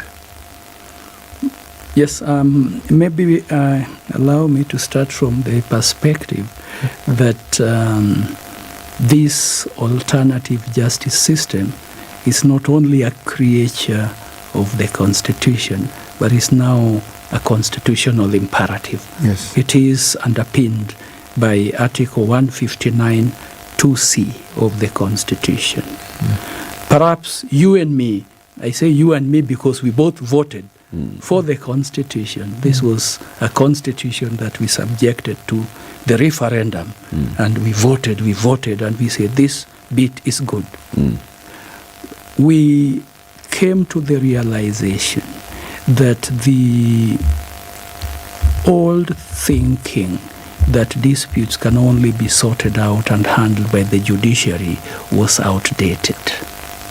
And this then brought to the fore the expansive thinking that brought on board the alternative justice system. It does work for my court, and I will, before I get there, allow me just to break them down. When we talk about the alternative justice system, these are those systems that are geared towards achieving and rendering justice to the people without necessity of approaching the court. There are a myriad of them. There could be one where we call reconciliation. You and me had a dispute, but we can sit, talk, and that is reconciliation. There is mediation. which would require the intervention of a third party sitting to help us patch up. Then there is conciliation, which is many a times used in the Employment and Labor Relations Court, which is the twin court to the Environment and Land Court, but deals with employment and related issues.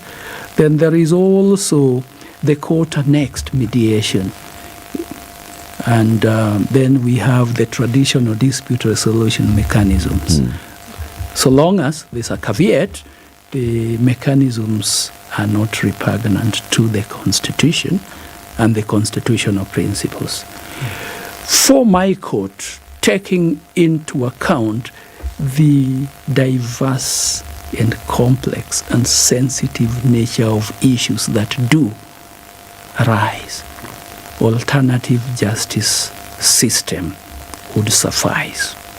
And I did mention land disputes because land is stagnant, but the population is growing. So each and every one of us is yearning for peace.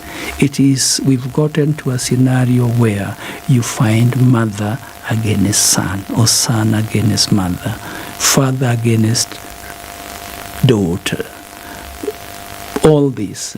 So these are disputes that concern land, but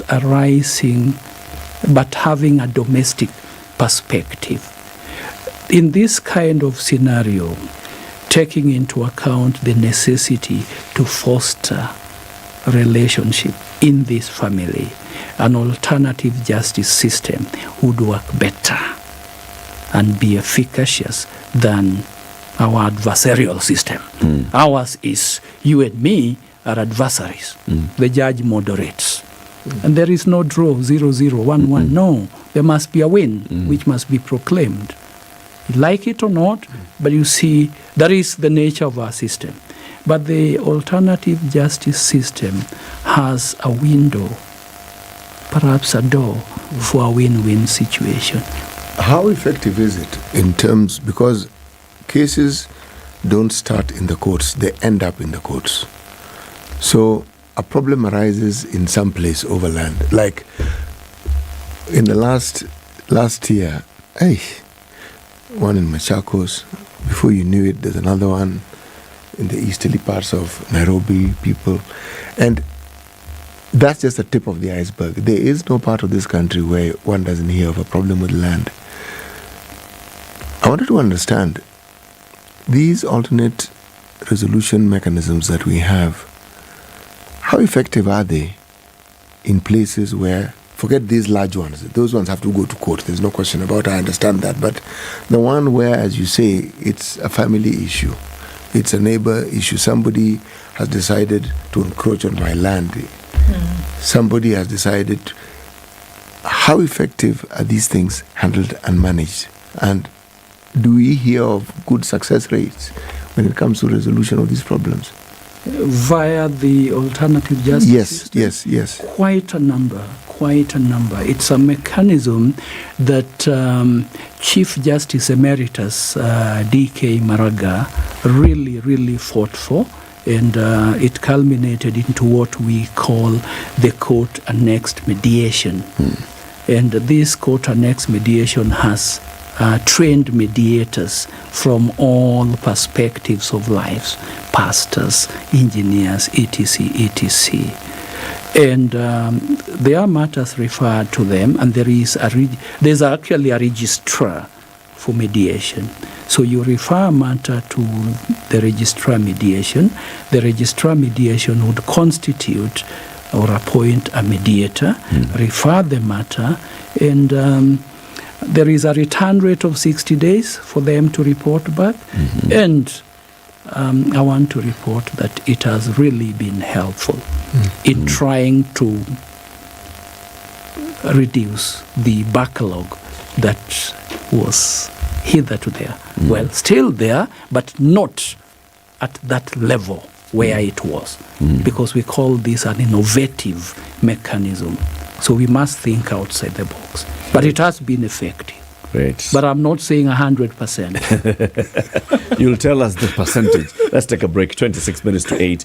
This Justice Thursday conversation is with the Honorable Justice Okoh Mboya.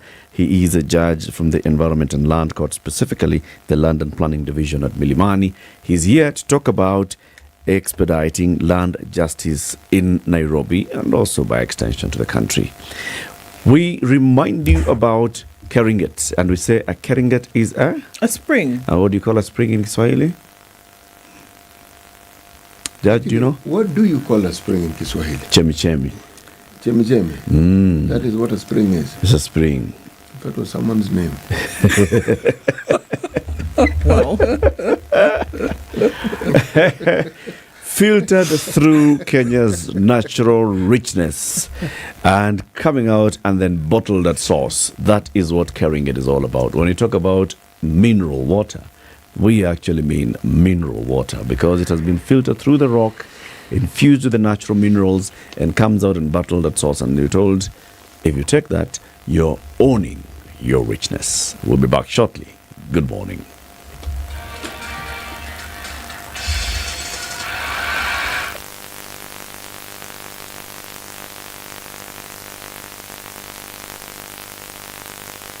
This is the Situation Room, the only way to start your day.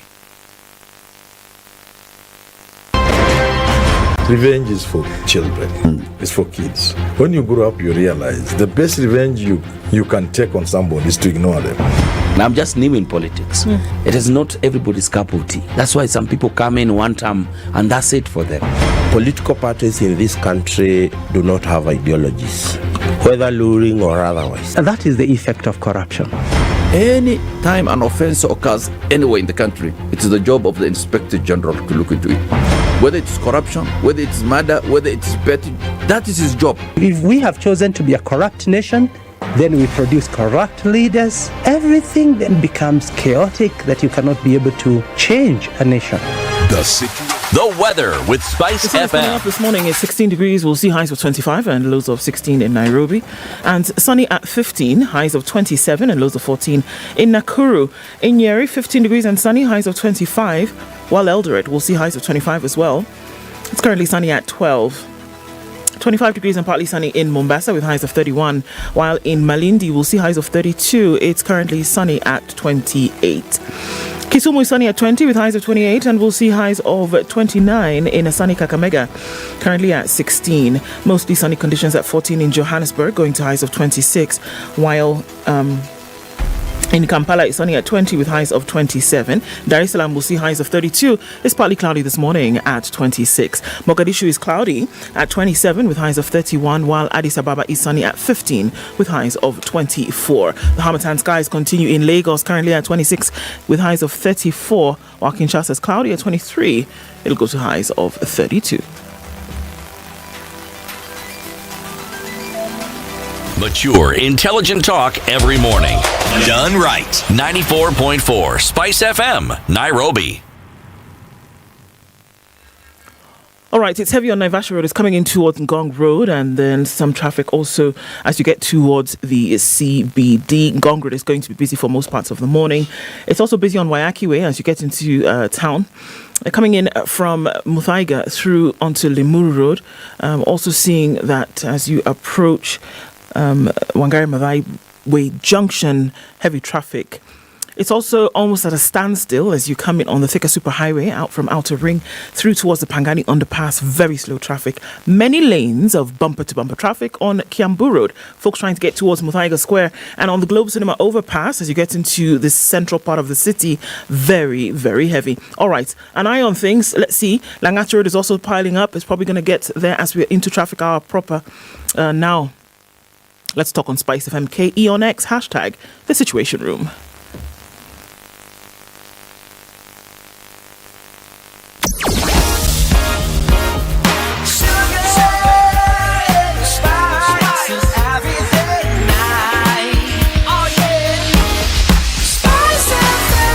Spice up your life. Mature, intelligent talk every morning. Spice up yourself.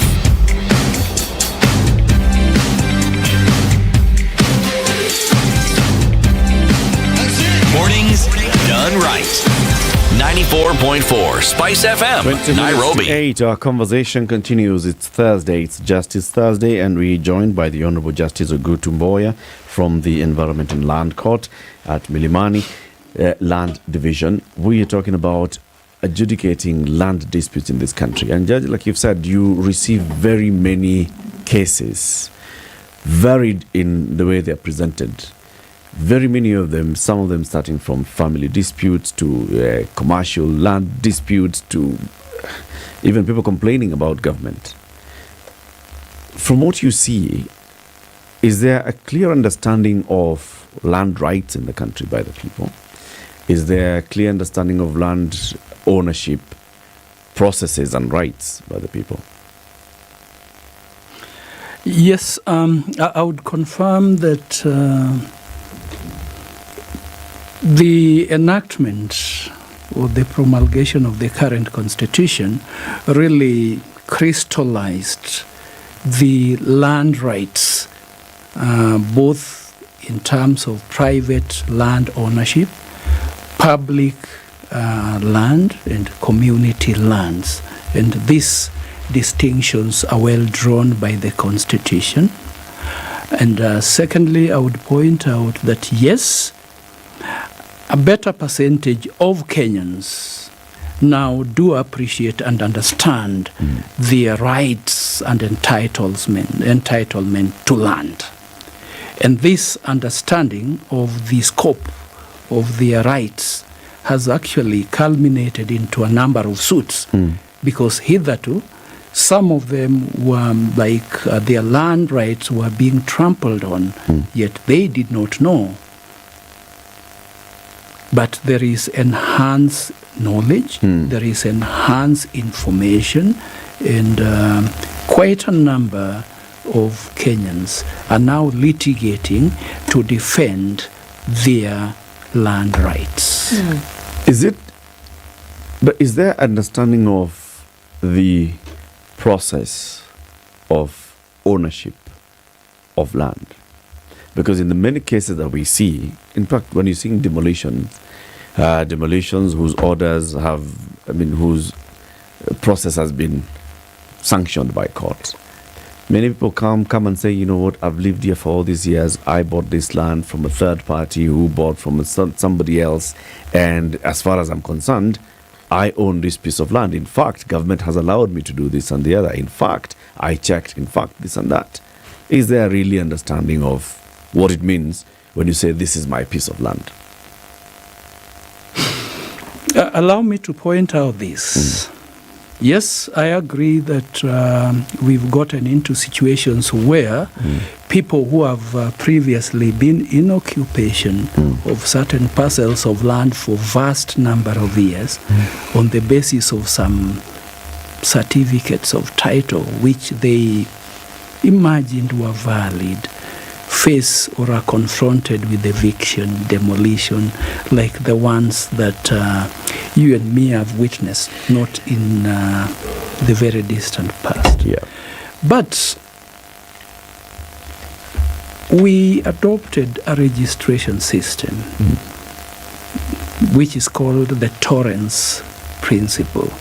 It's borrowed from an Australian Prime Minister, and this is a system that was gotten from Australia, which, if it is effectively deployed and utilized, would ensure that the moment you walk out of a land registry, irrespective of the county or which land registry you came from with that title, that title would be worth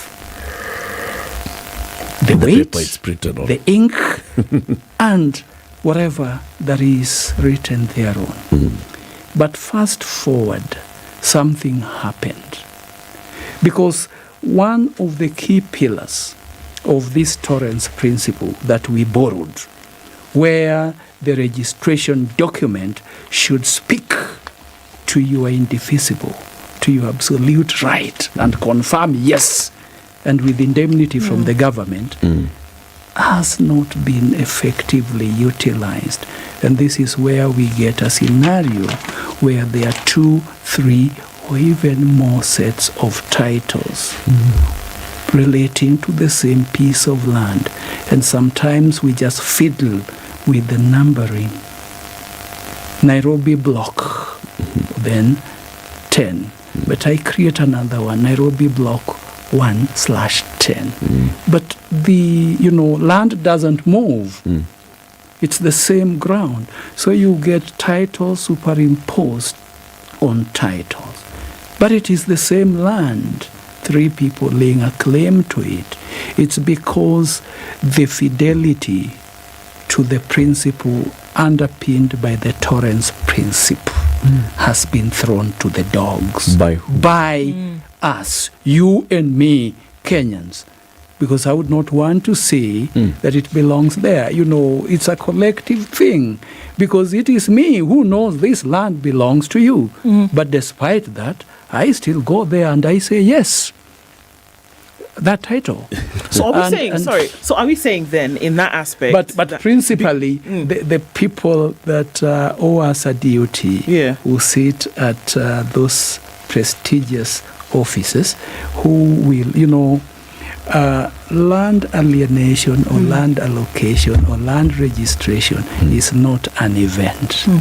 It's indeed a process which would start by a physical planner doing a document called a part development plan, which will speak to the existence of that plot or that portion of land that is desired to be. Then we move to the Directorate of Survey, would then do a deed plan, which would speak to the delineations, the boundaries of the land, of course authenticating, yes. Then we walk up to the registration.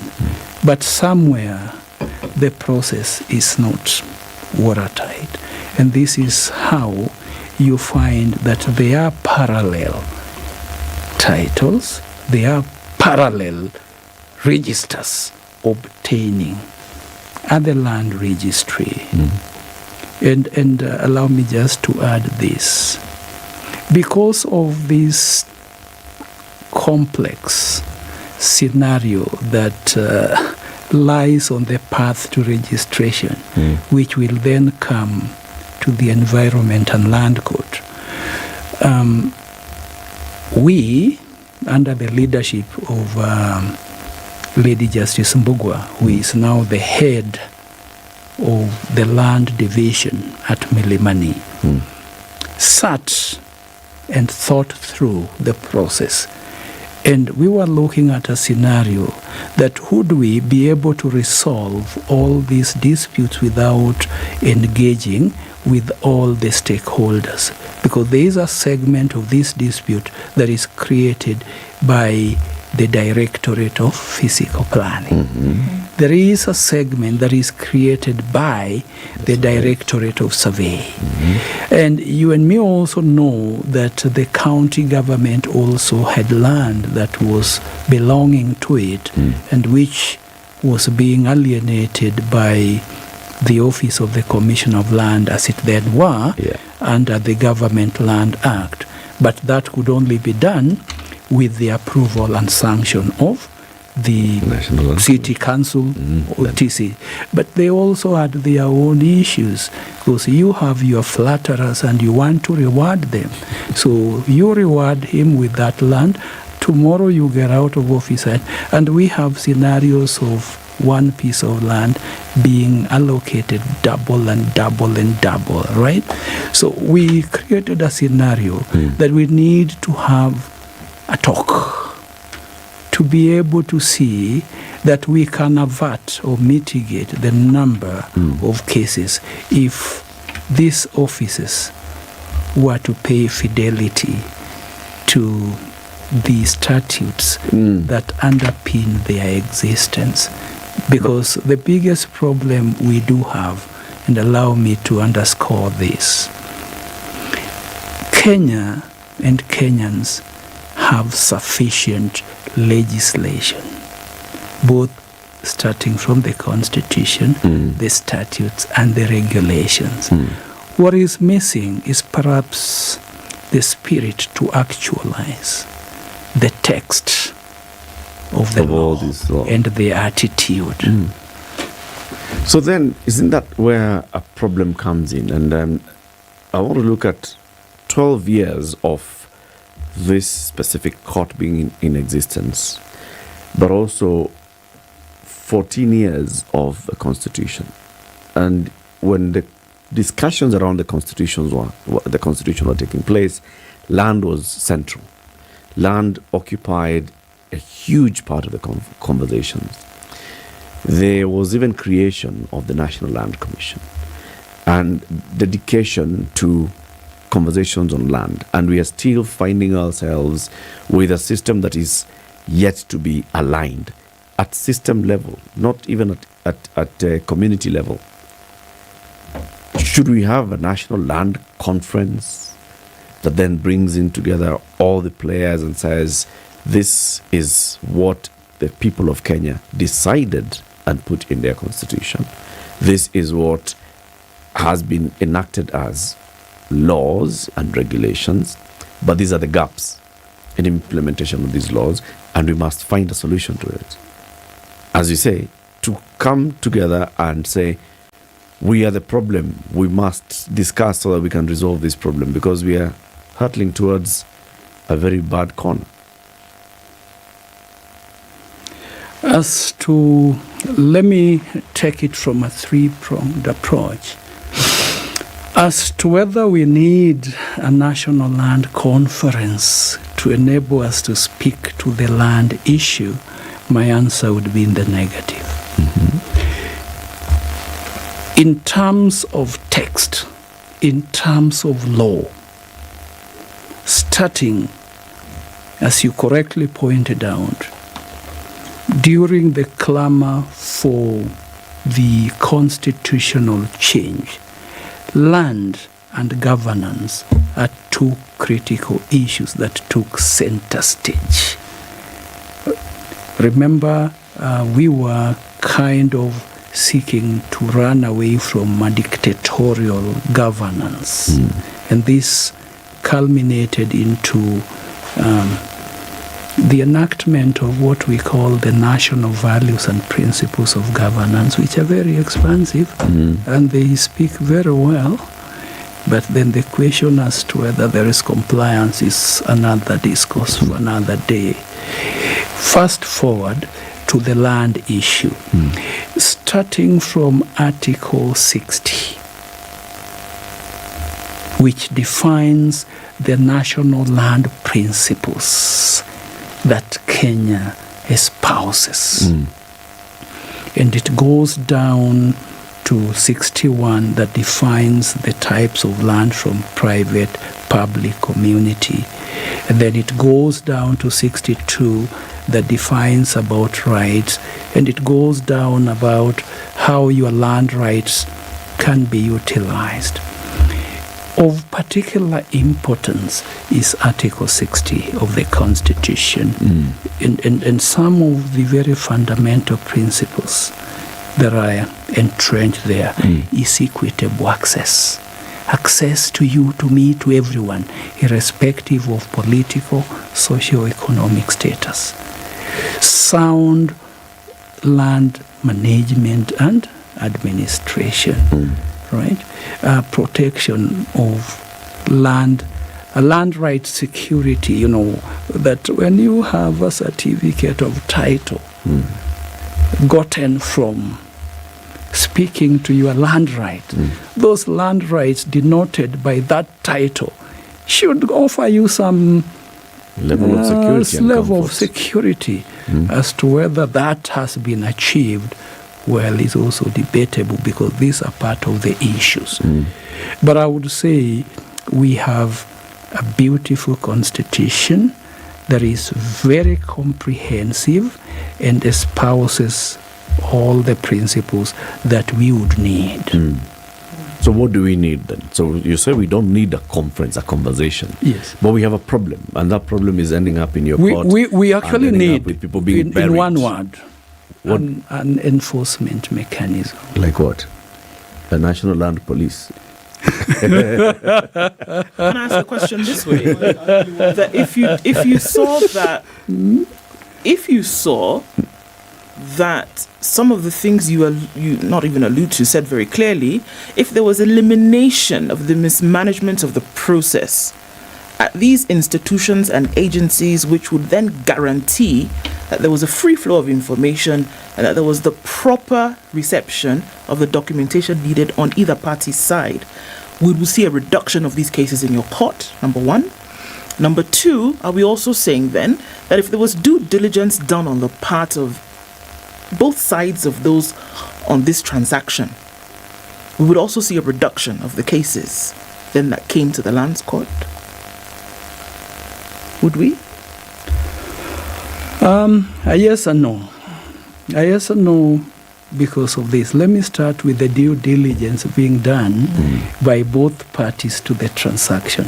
This would then mean the seller and the other one is the purchaser. I mentioned and I alluded to a scenario, a very pathetic one, where it's not only double title, that one you have in your house and you're keeping in your safe, and the other one that I have and I'm keeping in my bedroom, beneath the bed, right? There is also a parallel existence of parcel files at certain offices. So that when you are speaking about doing or undertaking due diligence, if that pathetic situation does remain and exists, and there are two parcels, you want to do due diligence, and depending on the understudy and a few preliminary questions, perhaps they'll ask you, why do you want the search? And I want to buy the land. Oh, who is selling to you? And you will think it's a very innocent question, but then someone somewhere has, and then say, oh, okay, then your due diligence would then drive the person to parcel file B, which would give you the info that speaks to the due diligence that you are looking for.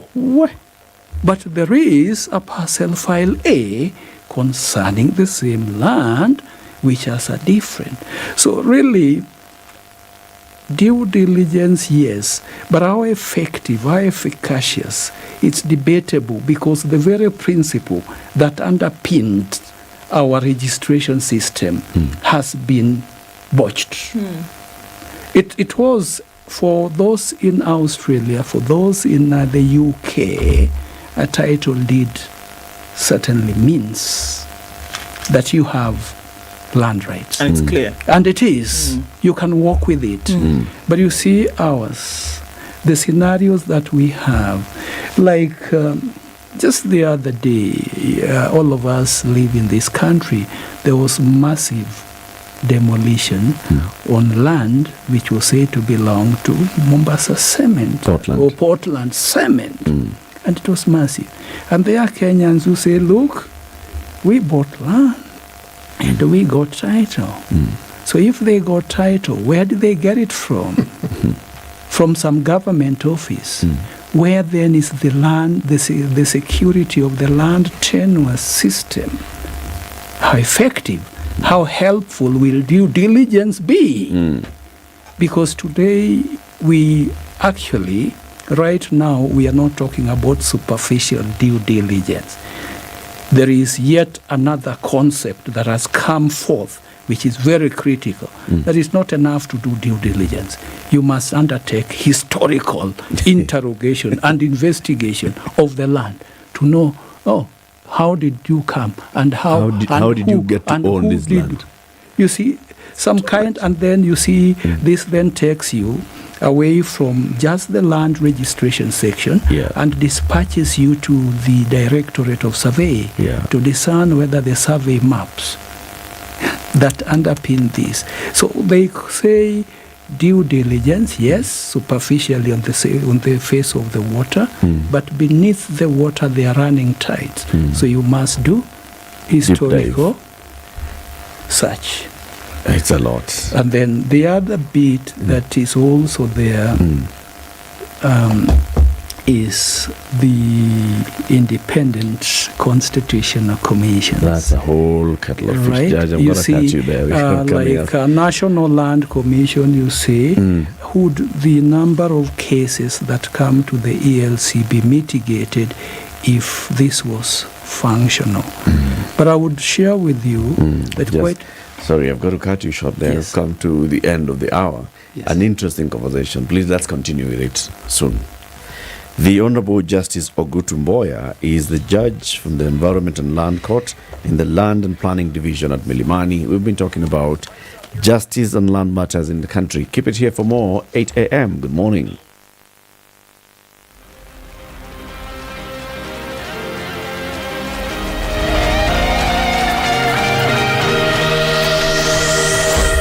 Good morning, this is the Newswire. I'm Lao Ubaga. Religious leaders have told off President William Ruto for disobeying court orders. The clergy also faulted the president for being surrounded by wrong advices as well as listening to individuals who said what he wanted to hear, especially on the housing levy, and that they say is a misplaced priority.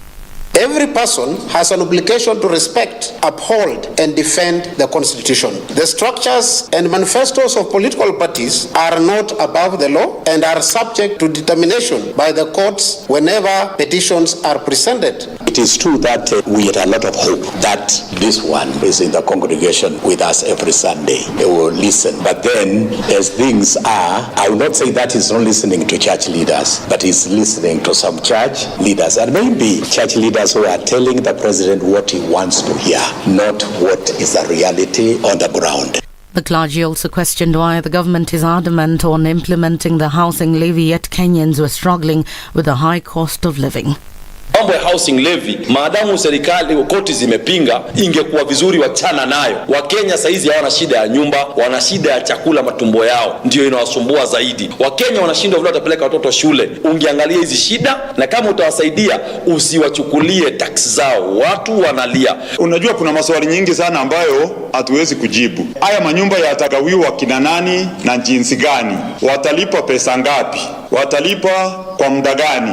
The book of Joshua chapter 1 and verse 8, Joshua was instructed never to turn away from the law, to the right or to the left. That way the people of God will get good success. For the nation to be successful, it is important for the head of state to uphold the rule of law, the law of God and the law of the people. A parliamentary committee has now roped in the Kenya Medical Practitioners and Dentist Council in its probe into the fake NHIF claims by some private health facilities.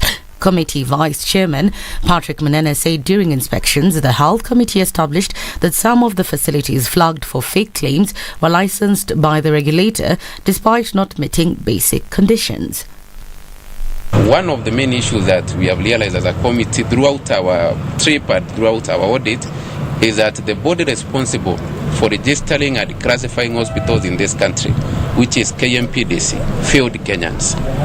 Because some of the hospitals we have found registered as level 4, as level 5, and you look at the facilities they have, the services they are offering, then you realize KMPDC failed this country terribly. Nandi County Woman Representative Cynthia Muga, who's one of the committee members, said that there was a need to ensure that the registration of health facilities and doctors is done separately. The KMPDU issue is coming out clearly. It is an issue of conflict of interest. I just asked myself, is this why Ministry of Education licenses or actually registers education facilities, and then TSC actually employs teachers to work in those facilities? And I think this is what should happen to KMPDCU, so that we are able to separate registration and membership of the doctors, who most of the time are actually the owners of these particular facilities.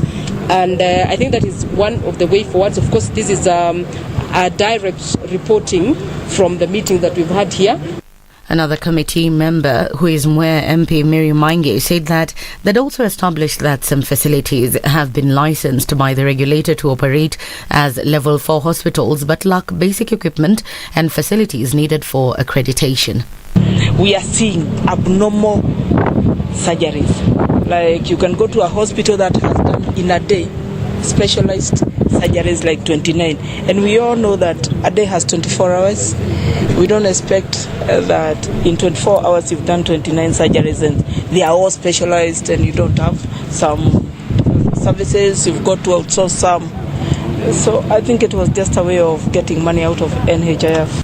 And finally, YouTube has terminated the official channel of disgraced Nigerian televangelist TB Joshua's mega church for violating its hate speech policies. It comes weeks after an investigation by the BBC and Open Democracy uncovered evidence of widespread sexual abuse and torture by the late preacher. Emmanuel TV played a key role in his rise from local pastor to global star. TB Joshua died in 2021, but his synagogue, Church of All Nations, is now run by his wife Evelyn Joshua. That's the Newswire. I'm Leah Ubaga.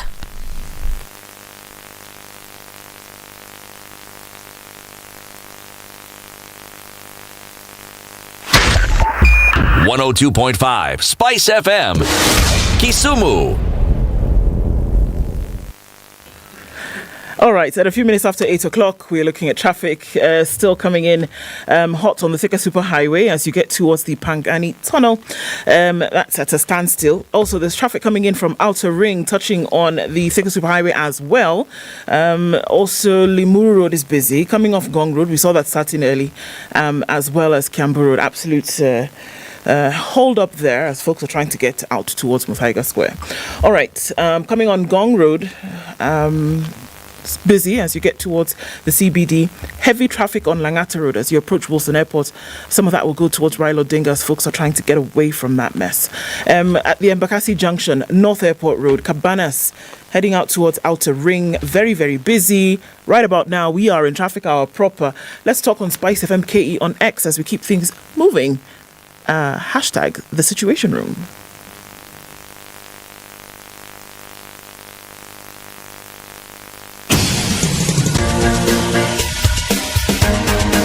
This is The Situation Room, the home of hard-hitting political commentary and penetrating insights about the state of the nation. This is a talk radio experience like no other. The Situation Room, a place for hard truths, debates, and elevated conversations. The Situation Room, witty, political, engaging, deep, controversial. In the room, we have C.T. Muga, researcher, academic, seasoned political observer, a fountain of wisdom in these politically uncertain times. Ndu Okoh, Nigerian by birth, Kenyan by choice, communications expert, Pan-Africanist, a truth seeker and believer in people power, and Eric Latiff, agent provocateur, the man in the chair, seasoned journalist, news hound, a man who believes in punching up, not down. This is The Situation Room, the only way to start your day. Happy February. We're on to the third hour of The Situation Room. Those who are joining us on KTN Home, those who are watching on YouTube and Facebook, those on Spice FM around the country, karibuni sana. This month is the month of love. We are on air. Yes, we are. And showing that you love somebody, listen carefully, has never been made this easy, all right? If you needed help, this is the time to grab it.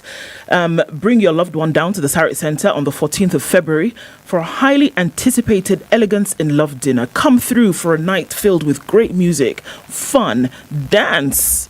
CT, this is for you. And more. And make those memories that last for a lifetime. You better not miss out. Grab your tickets now on www.tickethub.co.ke for what? A spicy affair. Yeah.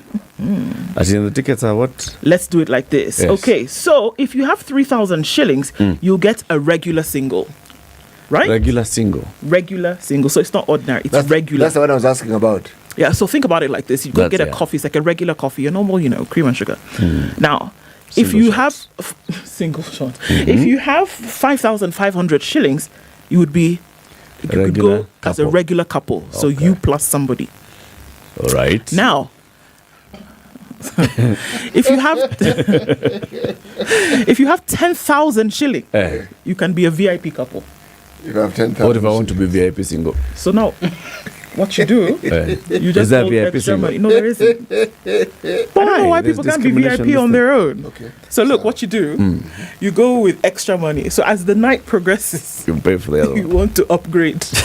You might see somebody at your regular single table, And then you want across on the VIP side. you can. I've got it, Cinder.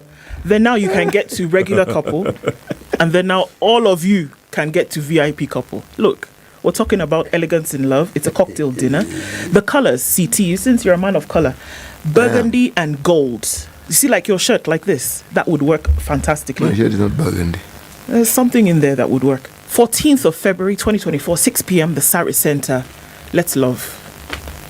From 6 p.m. Yes. How do you buy the ticket again? Tickethub.co.ke. Tickethub.co.ke. Yes. Sawa. Sawa, it's a month of love. So we're just going to do everything that talks about love. Okay? Then, City, we've also been talking about water. Yes, we have. Mineral water. Yes, we have. Bottled at source. Yes, we have. Carrying it is the brand. That's the thing. Okay. Tell us about the minerals. Well, you know, ordinary water has minerals. Just ordinary water. And what people know are the... That is regular water. Regular water, the tap water. Not VIP water. Not VIP water. People are lost souls. It has fluoride, it has potassium, it has iron, it has zinc. Ordinary water. Now, come to mineral water. Okay? And this is what carrying it is.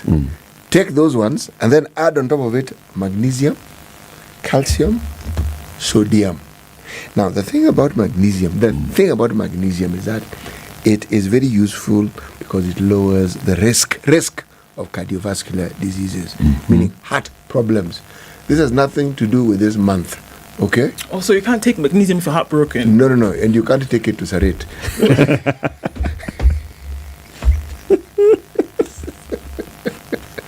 But you can take Keringet when you're there. And you can have a drink of Keringet. And all these minerals will be at the disposal of your body. And all your heart problems. And your heart problems will at least have a fighting chance. Now remember, 60 to 70% of your body is actually water. And every part of your body needs water to function. So when you infuse your body with Keringet mineral water, all these minerals get to work on your body. And what a lovely body you'll have. Mtu ameuza maji. Who thought? My goodness. Maji. City. All right. So we had told you that we would be having a conversation with the newly appointed Chancellor of the University of Nairobi, Patrick Vekoyan. Unfortunately, he will not be able to join us. He's had an urgent commitment that he's got to address. In his place, though, we always like this, like that. We have a guest joining us in the studio, journalist Ann Kiguta. Happy New Year. Happy New Year. How are you? Look at you. Look at you. Thank you. Okay. Now look at me. Good morning to all of you. Good morning. Yeah. How are you? I'm very well, thank you. How are you? Mimi niko sawa. No, Ndo is fine. And City is well. Imagine. He's full of water. He's full of water. I never knew water could be so attractive. I'm so impressed. And you know what? Since you were talking about romance and all of that, my day's already brighter. Once I walked in, look what I got. From City. City gave you chocolate. Chocolate. This man. This guy. This man is not doing regular, single. No. He's doing... He's playing the long game. He's playing the long game. Sinfa. We see you, sir. Stay right there. So just clear your 14th. I'll work on it. Just clear your 14th. You just never know. Could be an elegant. So what have you been up to, Anna? Well, I think primarily observation. Observing what? Observing Kenya, observing Kenyans. I mean, I did politics for a long time as a journalist. When I left politics, I ventured out. Well, to be fair, I'd already ventured out with my own production company. But I just decided to do my own thing away from local politics, away from the local scene, which I think was getting rather toxic. So I've been in and out of Kenya, moderating events, hosting them. When I'm here, I observe, I pay attention. I think I've always been very passionate about our issues and very concerned right now with, the landscape and even how our industry is handling, politics at this time. I think for a long time we've really kind of been the bastion, if you like, of independence in Africa, at least, the African media.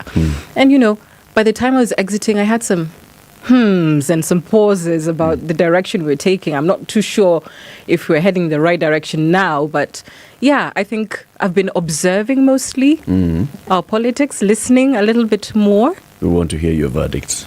But before you do that, let City give you the day's proverb. Ooh. And every week, City goes to one African country. He's supported by EcoBank. He goes there, he mines proverbs from that country, then he comes and gives us a proverb a day from that country. Your job is to listen to the proverb and give us your interpretation of the proverb. Your interpretation, not the interpretation. Okay. Your interpretation of the proverb. Courtesy of EcoBank, the Pan-African Bank, you've heard about it. Yes, of course. It's in very many countries across Africa and outside of Africa. It's in the UK, it's in France, it's in China, it's in the UAE. Oh. Right? It's in France. I said France. Yeah, you can say again, the UK, it's in the UK. And it's in China. It's in China. And in France. Don't forget France. Oh, just in case you forgot, it's in France. And South Africa. Oh my God. It's also in Kenya. Yes. Okay. Okay. How many people employed? For over 14,000 staff. And I've got to look at that number again because we're looking at 35 countries in Africa where EcoBank is. And imagine in Kenya, branches in Nairobi, Eldoret, Kisii, Kisumu, Nakuru, Mombasa, Nyeri, Thika, Karatina, and express points across the country for convenient banking for customers. Seamless transactions, waking up in one city, transacting in another, bringing Africa together, and throwing its support behind great sporting event of the AFCON tournament that's taking place, which Nigeria will win. Okay. It's okay. It's okay. We'll be here, no matter what. City. The day's proverb. This week you're in? I'm in the country of Zimbabwe. Am I in Zimbabwe? You are. Okay, so I'm in Zimbabwe. Not France. Yes, Zimbabwe, yes. A coward has no scar. A coward has no scar. And Kiguta? I love how you pick them. Absolutely. A coward has no scar because they've got no story to tell. What have they fought? What have they stood up to? Of course they have no scar. There's a little detail. What have they run away from? And you might trip and fall. And get a scar. And get a scar? That is the lamest scar ever. Have a scar because you put yourself out there. You were in the ring. You took a swing. Something swung back. You overcame it, I love it. City, well done. You're just hitting all the right notes this morning, aren't you? I told you, 14th. Keep it clear. Keep it clear. You just never know. You never know what the next swing comes with. Now, listen. A lot's happening in the country. Yeah. One of the things that we are seeing this morning is the housing levy conversation. There's been public participation in the name of forums that have been conducted by Parliament in various parts of the country. They concluded on Monday or Tuesday. And now it's for the joint committees of Parliament to prepare their report and then take it to the full House. In the meantime, the courts have said this issue of the housing levy, this and the other. And now the National Assembly, through its Speaker, Moses Wetangula, have moved to the Supreme Court seeking to suspend a judgment that declared the housing levy unconstitutional. The Speaker said in a notice filed on Tuesday at the Apex Court that he was dissatisfied with the decision made by the Court of Appeal on the 26th of January, declining to allow the government to continue collecting the levy. Court of Appeal judges Lydia Chode, John Mativo and Mwaniki Gashoka had ruled that public interest tilted in favor of not suspending the High Court decision, which found the levy illegal. So, Speaker has gone to court on that. On the other side, teachers through Kupet, teachers are protesting the housing levy fund deductions in their January salary, terming them illegal and in contravention of a court order that suspended the tax. Yesterday, the Kenya Union of Post-Primary Education Teachers, Kupet, demanded a refund of the deducted amount and threatened to sue the TSC and their CEO, Nancy Macharia, and other officials in their personal capacities for contempt of court. Okay. Azimio la Umoja, One Kenya leader Raila Odinga is proposing a national dialogue as a way out of the housing levy impasse. Odinga is pushing for a national engagement, which he says will bring in experts from around the world. Hey, Raila loves experts from around the world. To implement the affordable housing project and how to finance it. So Raila wants experts to open the server, experts to talk about housing levy, experts to talk about IEBC, yes, experts on this and that. From France. From France. And elsewhere. If you look at all these things, Anne, what's your reading of it? What is it about this particular housing program by the government? It's not a new one by the Ruto administration now. It's been there before. It's a conversation that was there before. Azimio had a plan for housing. What is it about this housing program, the implementation of it, and the feedback from the public? Yeah, for me, it's just the usual circus, when government projects are concerned. It's about who got the tender at the end of the day. It's about the money. It's not about whether or not we need housing. Obviously, we do, right? So, in fact, whilst the Right Honourable former Prime Minister, a couple of years ago was in housing, I think lands and housing, was it? Was at the docket? He had something similar. So it's not something that we do not need. We need it. It was roads. Roads, public works? Yes. Housing. And housing. There you are. Yeah. He had something similar. I think we need the houses, surely. The question is who's making the money out of it. That's the real problem. If we knew how exactly this thing is being tendered, which companies are profiting from it, who are they associated with, then I really do think what would rise to the surface is what the politicals are arguing about. But beyond that, I also find it curious that, this housing matter is so loud in the face of all the other challenges that we have. Kenyans are struggling from many things. I think Moses Kuria, the cabinet secretary, might have put it in a bit of a tawny manner, but he said we're dying of many things, right? There are many other priorities. I don't know if it's strange to you that housing has become the number one agenda on the table. It may be a comms issue. I'm not sure if State House comms are being unable to communicate the other priorities in the country, but it's just a bit much, don't you think? Is it, you talked about the tenders and who's getting the contract. Does it matter to Kenyans? Does it matter to the citizens who are being told to contribute towards this levy? Does it matter to the citizens who are the intended beneficiary? Does it matter who builds the house? Well, I mean, with the history of houses falling in Kenya, it matters who builds the house. But I think, you always have to contribute something. I don't think Kenyans would have a problem in contributing to something which they knew would actually benefit them at the end of the day. What we have is a lot of white elephants, all right? What we have is our money being taken from us and then the services we're expecting from it not forthcoming.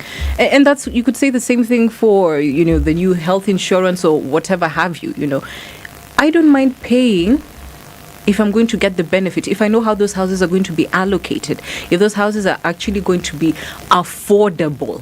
Let's define that term as well, But, take a look at the markets that were built for,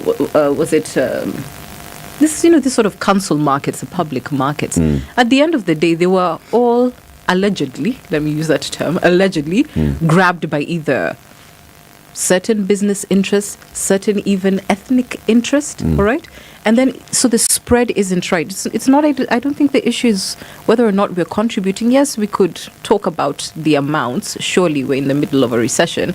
But at the end of the day, do we actually profit from it? What So what it's are a- you taxed on that works? It's a trust deficiency. I think so. The thing is certainly. you hear the government saying this and you're like, I don't trust that I'm actually going to end up in any of those houses. I don't trust that these houses are going to be built as per requirement, as per what has been designed. I don't trust.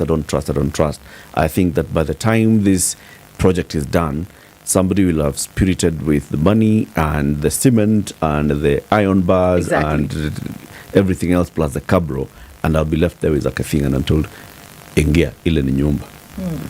Now let $1 million Sini tatu. nyumba. Exactly. Now let $1 million tatu. There's so many layers to this, and I think we can't run away from, yes, individual interests that lie across board. You always find that if there's a pet project for somebody, regardless of what the impetus behind it is, that they will cheer, they will clap, they will ask, people to come behind and support. So you will find that you have folks who will support the issue, whether or not they truly believe in it, but because of the allegiance that is being demanded, they will support it and they will ask for support from different corners. Many people have given reasons as to why they don't want to go along with this, and people have said things like, well, okay, what happens if I don't meet the threshold for this however much percent that you require for me to then purchase this house? How are we sure? And I think this is the thing. I think all of this hinges on that mistrust that has very quickly gone to distrust. That how are we actually sure that this project will end up in as many Kenyans owning these homes? Number one. Number two, when you look at all of the things that are happening in the country at the same time, is this a priority issue for Kenyans today?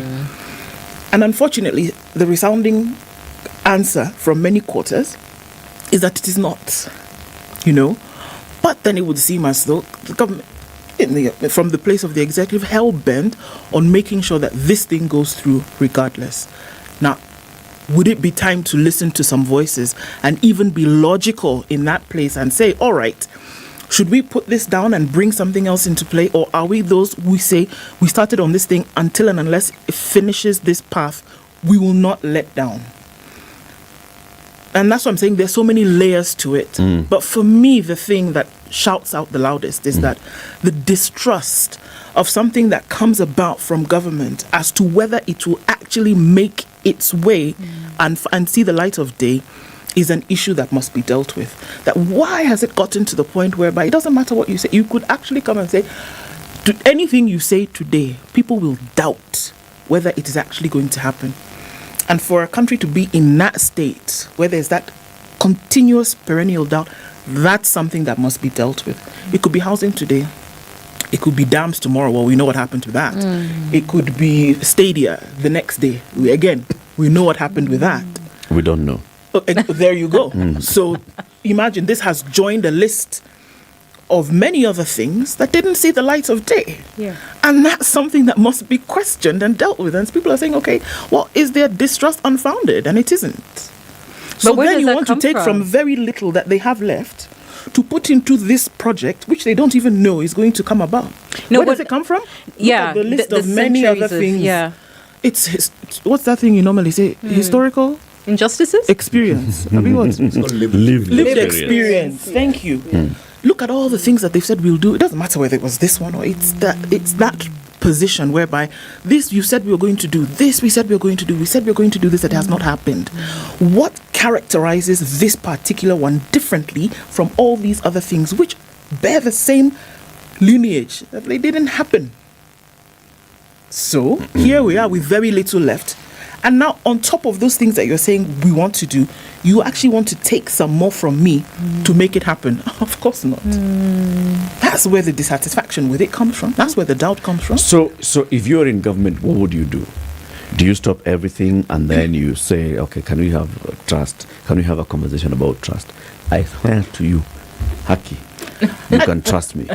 No, I don't think we should have a Cross conversation. my I think we heart should and just hope be to done. die. Let's everything else. I'm not going to start anything until you trust me. No. I mean, what do you do as a government? No, what do you? Is it not the person who said actions speak louder than words? Yeah. Knew what they were saying. So I need money so that I can have actions. But is it housing that you want to do now? Yes. Is it now? That's the question. Is that a priority Yes. right now? Yes. Where are people living today? In slums, in shacks, which are being rained on and being swept away. And they cannot afford this option that you're giving to them. No, we want to give it to them as an option. For them to pay for it. You want to give it to them. No, Provide that's an not We are option. giving it to them after they have given us the money. their hard-earned money. So are you really giving it? We are giving them an option, City. They already have an option. No, they don't. Yes, they do. Yes, they do. There's always an option. What's the option? What is the option to somebody who has woken up this morning in a slum when it rained, they were not sleeping? What is the option to somebody who has woken up this morning? They are looking for where they can use a toilet. This is a woman who's woken up. She's preparing her children to go to school. She needs to use a bathroom. Everybody's up and about. Where does she go to a toilet? What is the option for her? What is the option for that same person who's looking, okay, me, my children, my cousin's children, my sister's children, my husband, my everything, we are all in the same room. What is the option? That is a very good question, Eric, and I will answer it this way. Yes. The option that this individual has always been there. And that is what many of the governments we've had successively don't represent. A government that actually understands the needs of the citizenry and meet it, not seek to meet it, actually meet it. The issue here is that the options that exist have been extinguished by these very same people. It's not that the options aren't there. They've always been there. In fact, the reason why we have a tax system, and the reason why it's graduated, is so that people who think they worked harder than others and earn more will pay more. Why do they pay more? So that those who don't have as much as them can also benefit, because somewhere along the line, in the circuitous manner in which economies work, they are part and parcel of the wealth creation that enables you to have your wealth. Now, if indeed we have taxes and we have the money, and the things that are supposed to ensure, we call them amenities, social amenities, are not provided for by the government. It isn't that the option was not there. The taxes were paid. The options were always there. It is somebody who took away the options. That is the reality. Okay. So being where you are, so what do you do? So as government, what would you do? As government, I would halt all these projects to begin with. Okay. Halt. Completely halt. Stop everything. Stop. Anything that is a capital project that requires a lot of money, you stop. You actually look and say, how much do we have? I'm not inventing the wheel here. I'm just regurgitating what Kibaki did. Okay? You pause and you say, let's give ourselves a year and see how it is we can collect our funds, find ways of collecting this money, and let's see how much we can actually collect. We'll try and work out and finish the projects that we didn't finish, but we're not building anything new. No newfangled ideas. Then after the 1 year, we say, okay, this is what we have. Then we start living with what we have and say, folks, this is what we have, and this is how we're going to go about it. We may need to borrow just a little bit so that we do this and the other. That way, it's called living within your means. We haven't been living within our means since Uhuru became president. President Ruto has come in. Now we are living way beyond our means. That's where we are. Yes. City would be a very harsh headmaster, I see, and possibly you get results. But you know, there's also the reality. He was? Yeah. He was a headmaster. Oh my gosh. Wow, fantastic. But governments also must deliver. Governments are elected on pledges. Governments are political, well, they're the working arm of a political process, the product of a political process. And at the end of the day, those stakeholders are going to be coming back in 5 years asking what? I do agree that projects need to be revised, rethought. But at the end of the day, the president needs something to open for all of us to clap, no, to he say, doesn't. to say tick. Politically, he does. He Politically, does not. he absolutely He does does. not. I'm not saying Of course he does. He Let's take does a break. not. Let's take a break. 27 minutes to 9. Kenya's biggest conversation. This whole morning we are hosting Ann Kiguta, journalist. She's our guest. We want to host the new Chancellor of the University of Nairobi. Unfortunately, he's not able to join us for another meeting. But then, as we take the break, we remind you about what's happening on the 14th. Love is in the air. Yes. And all roads lead to Sarit Center. Yes, they do, on the 14th of February at 6 p.m. And it's an Elegance in Love cocktail dinner. The colours are burgundy. What's a cocktail dinner? You have a cocktail, then you have dinner. Okay. So it's like breakfast, lunch? Or something like that. Okay. Brunch. Sure. Okay. Cocktail dinner. Yes. So what we're going to do is an evening of spicy fun, music, dance, and just generally enjoying yourself, so that this particular dinner can express how you then be able to show your love. So love is in the air. Sarit Center, 14th of February. Get your tickets at www.tickethub.co.ke. Between 3,000 and 10,000 shillings. You'll eat and you'll share your love. Yes, you will. This is the Situation Room, the only way to start your day. When you are born from African soil, you are born rich in who you are, with a natural richness from Mother Nature herself, just like our still mineral water, which is naturally filtered through Kenyan lands and made rich by a perfect blend of nature's minerals, giving you premium still mineral water made by the same African soil that made you. Keringet, own your richness.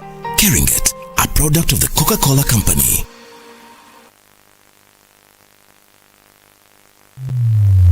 Across Africa, a new era has begun, shifting our focus to a new horizon, connecting us with one purpose: to create and share opportunities to grow.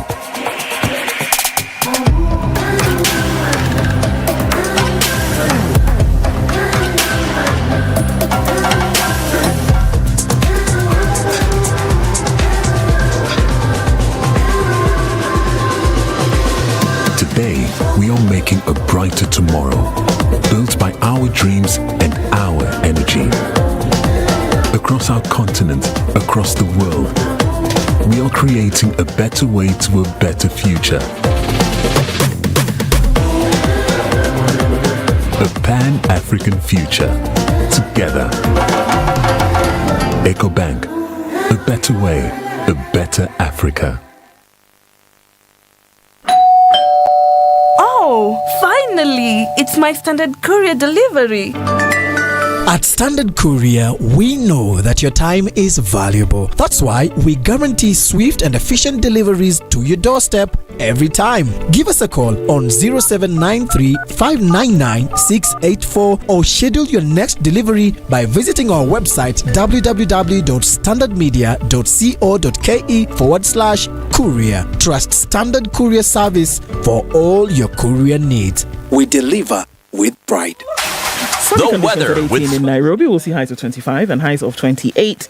In a sunny Nakuru this morning, 26 will be the high. In a sunny Nyeri, while in Eldoret at 13, it's sunny with highs of 25 and lows of 11. Sunny conditions at 27 in Mombasa, while in Malindi we'll see highs of 32. The sun is up currently at 29.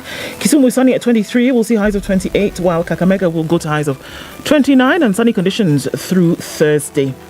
It's mostly cloudy in Kampala at 21 and Dar es Salaam is mostly cloudy at 28. Johannesburg at 16 is sunny, while Mogadishu cloudy conditions at 28 this morning and 16 and sunny in Addis Ababa. Lagos hazy at 25 going to highs of 34, and we'll see highs of 32 in a cloudy Kinshasa currently at 23.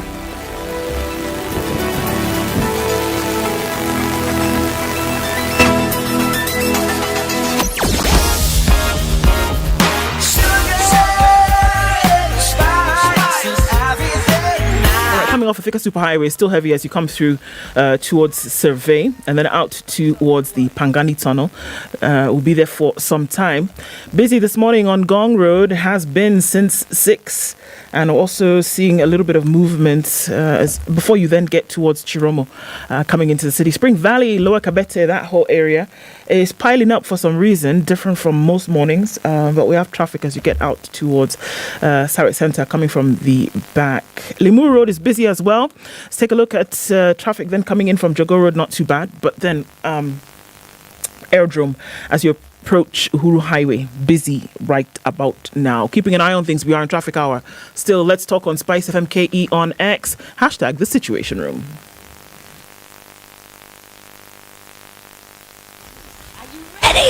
Spice FM. Mature, intelligent talk every morning. Spice up yourself.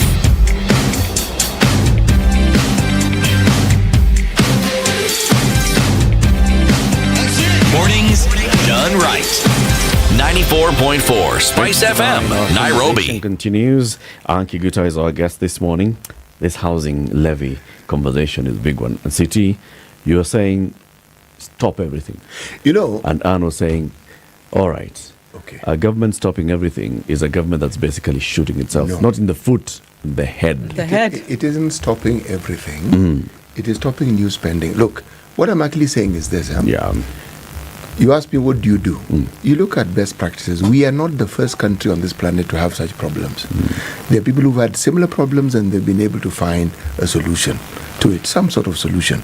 We ourselves did find a solution internally. That's why I keep bringing up the name of President Mwai Kibaki. But I want to pause for a second. Okay. Many people don't take into consideration that when they look at the very many estates that exist in this country, these estates were built by the government. Call it Otiende, call it Ngei, call it Hudu Uruma, call it whatever you want. This national housing was responsible for some of those things.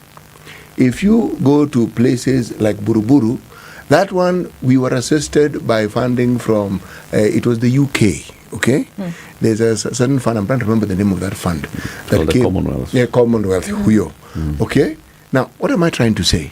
I'm trying to say World Bank, Bretton Woods institution and their wisdoms are the ones who sort of like advise us out of this thing of government being involved in building and so forth. There are very many estates in very many cities, in very many big towns that were headquarters of the provinces that have houses that were built by government. Those houses were built and they were cadres for what you could afford. Okay? Somehow we did away with that one. Now, here we are.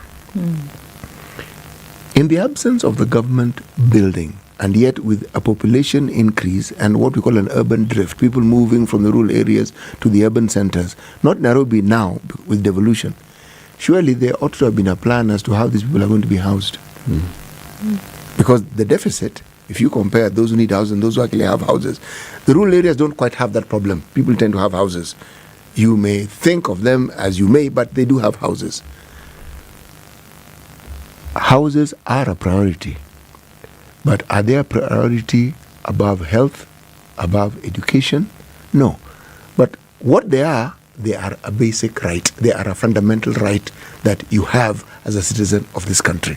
Now, if it's a right, then these people whom you've elected are the ones who have the burden, and literally it is a burden, to ensure that this right is fulfilled. If not to build for you, to enable you to be able to build. And the argument is that what we're seeing now is supposed to be that, the government enabling you to actually own your own house. It is... Or to live in a decent That house. is really good thinking. Okay. And to live with dignity. I think dignity is a fundamental human right. So, you know, for me, it does not suffice to say that, you know, you have some sort of shelter over you, you know, as long as you have food and you're getting school, you know, the wheels are sort of turning. I think Kenyans have been stripped of dignity in everything. You talk about the mistrust. It's because every day you're being shown, you know, get on with the bare minimum. I think it's wrong. It's dehumanizing, and it affects our collective psyche and who we see ourselves as a nation and our ability as individuals and the collective to build that. Remember the Kenya we want? Which I'm not sure we arrived at that conclusion, but to build that Kenya. So, you know, I think it's a fundamental right. I do think it does trump other rights. I'm not saying education is not important, but, you know, even to be educated, you have to wake up and leave from somewhere to get that education. It sorts out a big base. Now then, with that, so what what would be the way to go? What would you advise the government to do right now? So the government, the approach that they've taken has been challenged.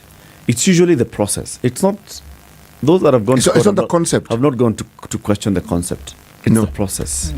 The process with which you brought in the housing levy. You call it a tax, you call it a levy, you call it whatever, and then you went to Parliament, you put it in the Finance Act, but you had no regulation on how this particular levy is going to be managed, challenged. Then now you come in with the housing, it's called the affordable housing bill. Affordable housing bill, you say, all right, so people, send your memoranda. This is a post office, or you can come to Parliament and drop it there, and we'll read it if we get time.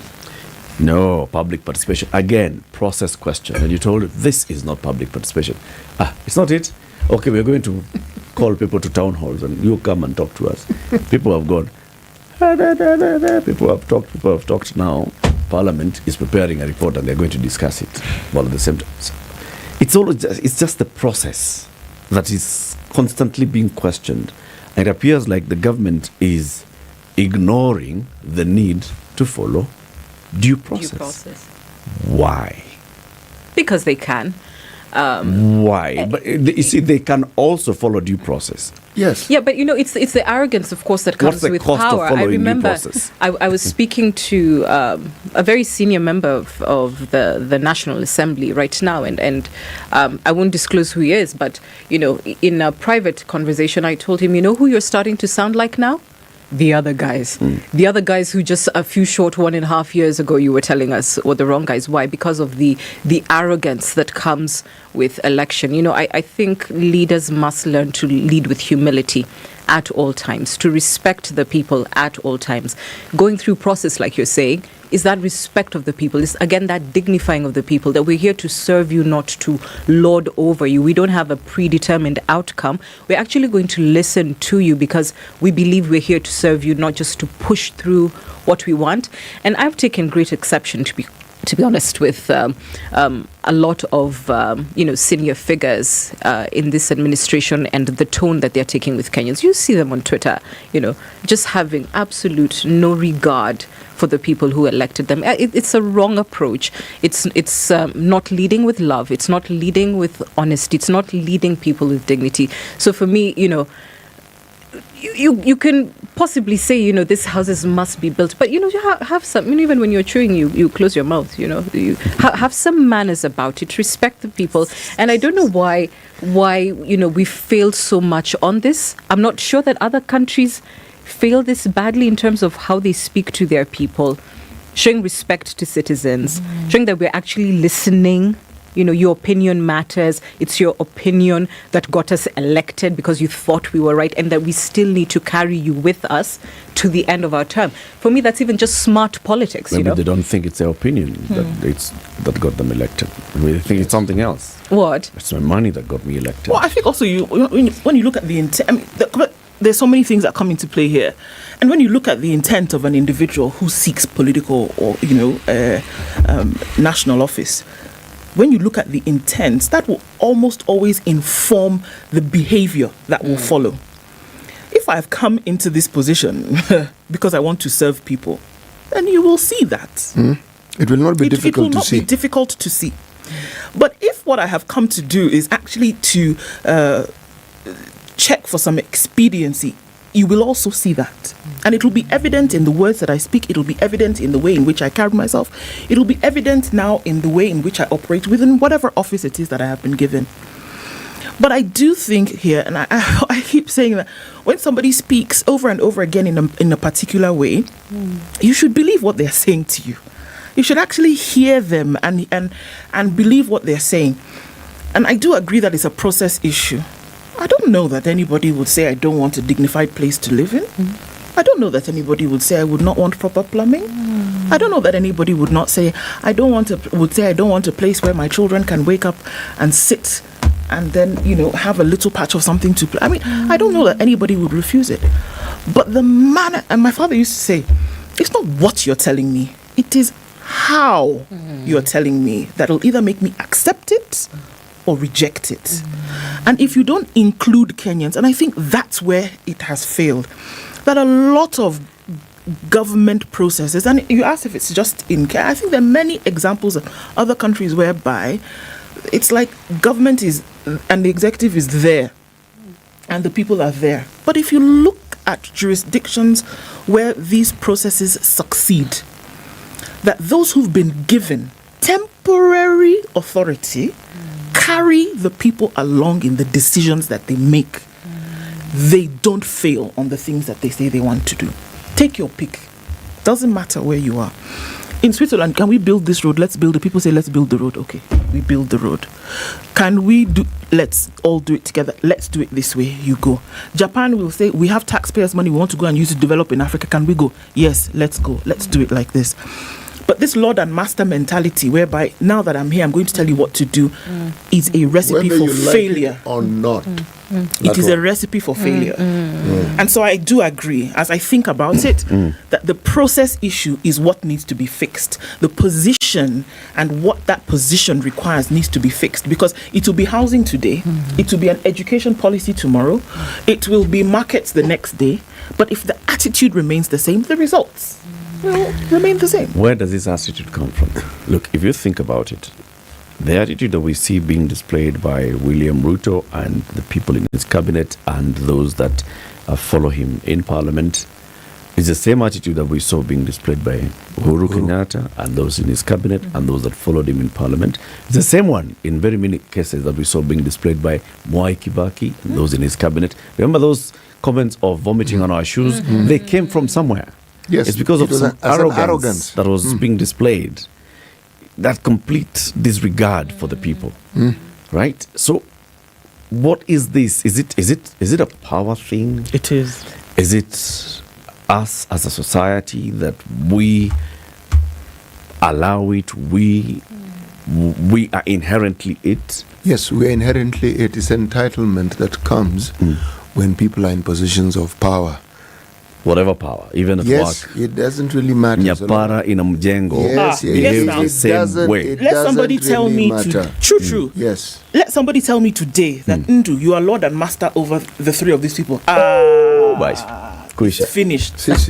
Tutaona moto. I'm telling you, there is nothing you will not do. We'll be assigned duties. Yes, absolute power corrupts. Absolutely. Even if the minute you give me that position, whereby now I know that I'm calling the shots, there's something about human nature that just goes. And it has to be checked. It doesn't have to be checked once. It has to be checked every single day. Therein lies the crux of the matter, because the people, us, the owners of the country, the owners of the constitution, we are the ones who allow it, we are the ones who give that leeway. Because if we don't hold people to account, then we have allowed it. We don't think so, but we have. When I assume that when someone from my community is in power, then we are in power. We are not in power. That individual is in power. There's no we here. There may be a few people around this person who will benefit. The rest of us, man, I'll just eat what I ate the day before and the day after that. I mean, my life will hardly change. But the sort of leaders we're talking about are leaders who change everybody's lives. Everybody benefits. You actually see the country changing, and it's clear. Now, the political class have mastered this, and they've understood it. And that's why every time there's an issue, they can shake hands. They agree, they understand. The problem persists. One handshake, the problem still persists. Another handshake, the problem still persists. What we're seeing now is not William Ruto's making. It's a culmination of what has been happening for the very longest time possible. In this country? Yes. COVID came along and did all manner of crazy things. Then, the Uhuru government, of which William Ruto was part of, borrowed as though there was no tomorrow. Okay? Culmination. You borrow. See, there are debts. So you have to pay. You've got a moratorium of 10 years. 10 years are over. Ruto, you take over. It's due in your term. Now, when you are carrying on practices that were carried on in a time when ostensibly we had the illusion of plenty, and you're carrying out the same practices when we actually literally have nothing and we can clearly see there's nothing, you stand out. But you're not doing anything that others didn't do. So, here we are. And who allows it? You know, people ask, what do we do? What do you mean, what do you do? There is a great deal you can do. But if you've decided there isn't much you can do, then so be it. Then you won't do it. But Eric, if you'd allow me to chime in, I completely agree. We've sort of worshipped man, if you like. That's what we give our leaders. We don't give them honor. We don't give them respect. We give them worship. I remember when I was hosting political programs, and I was one of the first women to host very hard-talking political shows. And 99% of the time, what I was told, even by the audience, is have some respect for your elders. I was not speaking to my daddy. I was holding a political leader accountable on what they had said and doing it on behalf of the people. So we do have, perhaps it's a colonial hangover, where we worship and we idolize people who are in power instead of understanding that, no, there is a social contract here. You're supposed to meet this end of the bargain. But I think something is changing. I watched the protests by women this past week, and the manner in which, first, I think, by and large, you may correct me if I'm wrong, I think it was organized outside of women in establishment.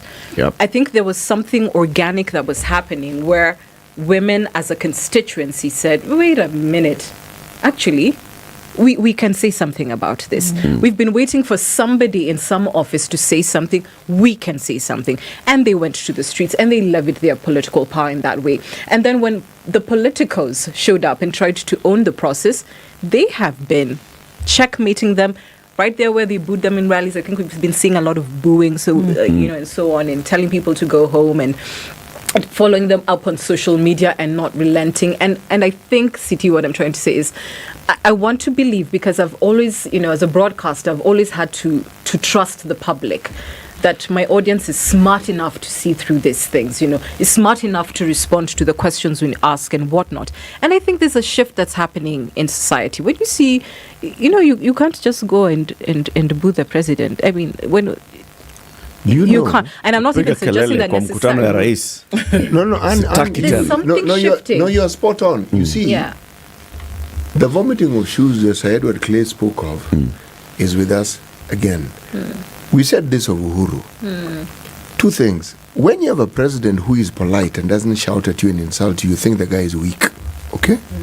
Now, when you have a citizenry who give you second, third, fourth chances, you think they're stupid. They are not. They are watching you. And if you haven't noticed, every election they speak. That should give you the warning. It should tell you that it can happen to anybody. We exit more elected leaders than we. True. Yes. So you are 100% right. Yes, there is a shift, a clear shift.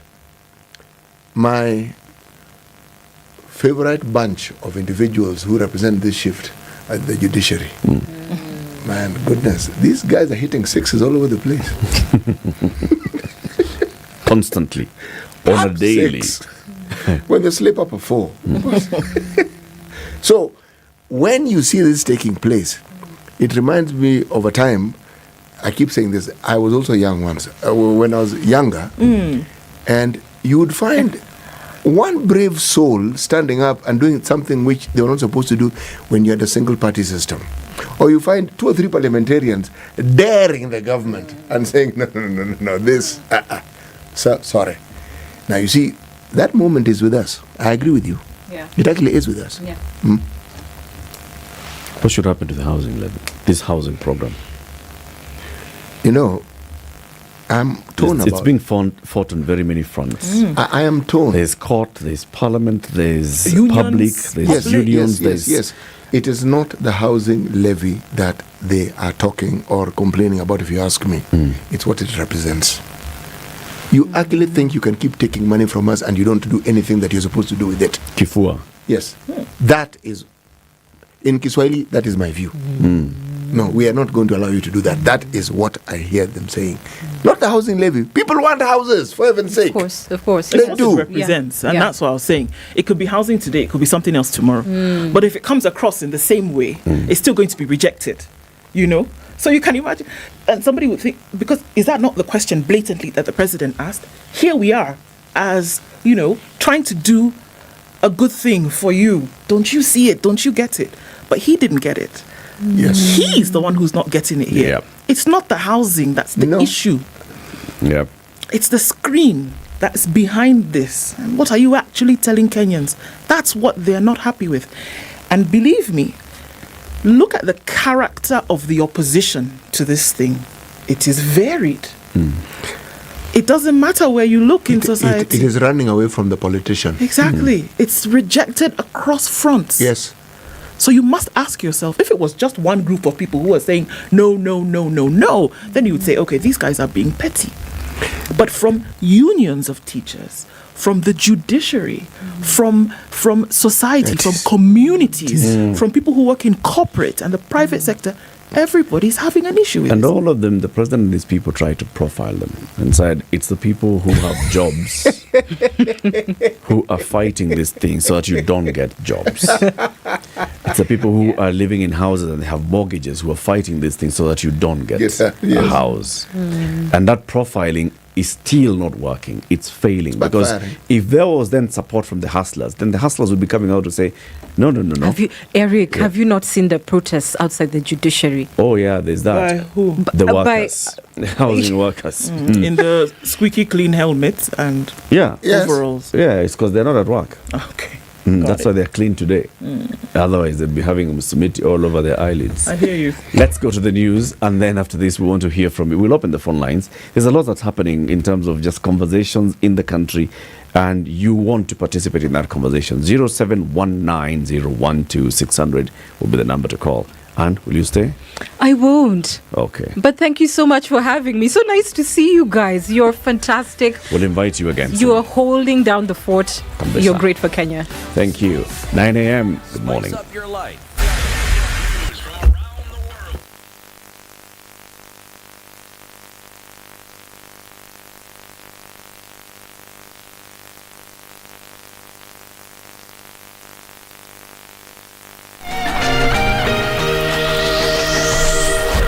Good morning. This is the News Wire. I'm Lea Ubaga. Chief Magistrate, Lucas Onyena will today give directions in an application by the DPP to have wanted American fugitive Kevin Kang'ethe extradited to face murder charges in the United States. Kang'ethe is accused of killing his girlfriend Margaret Mbitu in Massachusetts before fleeing to Kenya 3 months ago. He was arrested in Nairobi on Tuesday and arraigned, where a magistrate directed he be detained for 30 days ahead of extradition. But the DPP says he has, through the Attorney General, received a formal extradition request from the US government to have Kang'ethe extradited.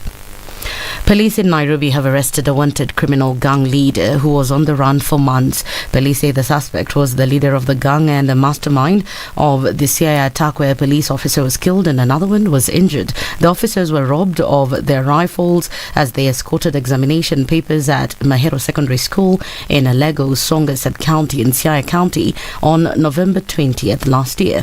Edward was arrested while in a hideout within Nairobi's Dandora slum.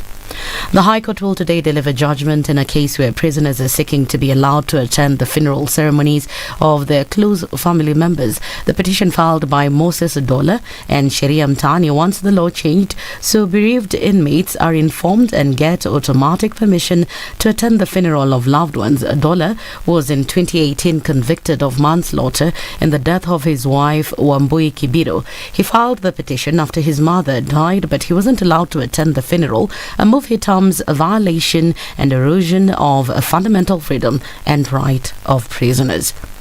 Now, various experts in the health sector have called on the government to prioritize matters of mental health as it becomes a major threat in society. Led by Professor Mudhoni Madai, she said that Kisumu County is leading in cases of mental disorder, as well as there is a rise in sexual abuse cases. In Kisumu County, the people we screened and we treated, about 60% of them had experienced intimate partner violence within the last week. The country prevalence is about 40%. That means Kisumu might even be leading. That is extremely high. It means that 6 out of 10 women that we saw had experienced intimate partner violence. The 7 comes as victims of mental health have said there is need to seek medical assistance as early as possible.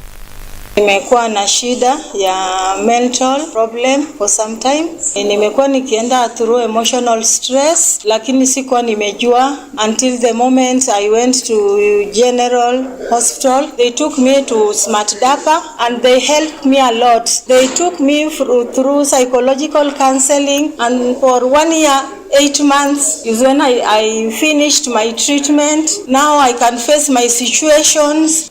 As the government's plan to ensure that there is a 100% transition from primary to secondary school begins, it has launched a crackdown on parents who have not taken their children to school in Tana Delta sub-county, Tana River County.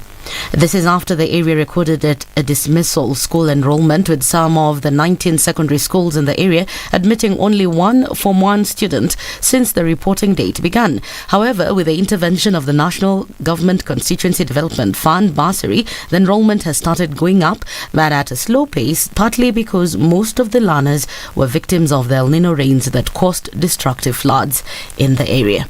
Machakos Governor Wavinya Ndeti has ordered immediate investigations over the alleged attack and mistreatment of MCAs by county enforcement officers.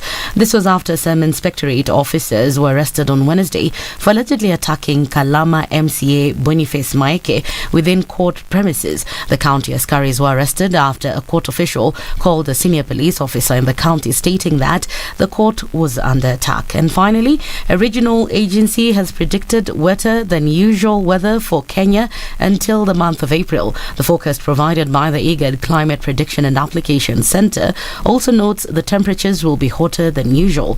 Kenya is typically dry over this period, and the long rain season usually begins end of March. And that's the News Wire. I'm Leah Obaga.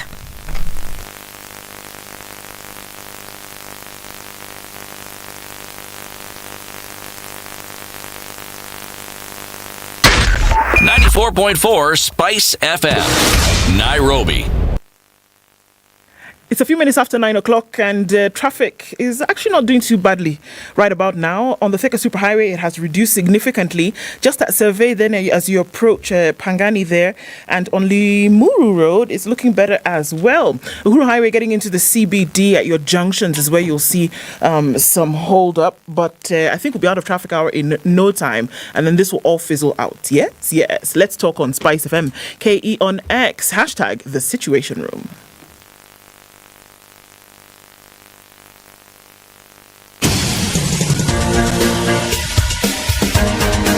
This is The Situation Room, the home of hard-hitting political commentary and penetrating insights about the state of the nation. This is a talk radio experience like no other. The Situation Room, a place for hard truths, debates, and elevated conversations. The Situation Room, witty, political, engaging, deep, controversial. In the room, we have C.T. Muga, researcher, academic, seasoned political observer, a fountain of wisdom in these politically uncertain times. Ndu Okoh, Nigerian by birth, Kenyan by choice, communications expert, Pan-Africanist, a truth seeker and believer in people power, and Eric Latiff, agent provocateur, the man in the chair, seasoned journalist, news hound, a man who believes in punching up, not down.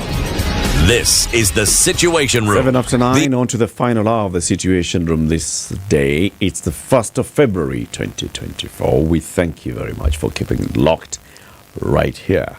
EcoBank is in many countries in Africa. Are you saying a better what and a better what? Okay, so let's talk about how many countries EcoBank is in Africa. 35 countries in Africa, as well as in the UK, in France, in China, and in the UAE. When we talk about a better way, a better Africa, what do we mean? A better way, a better Africa? It's an expression of the unwavering dedication to our continent as we help customers reach their financial goals for a better tomorrow. So that's what it is when we talk about it. A better way. A better Africa. Right. The purpose is to build a better Africa, empowering clients through inclusive and innovative financial services and making a critical contribution to financial integration and the economic development of the continent.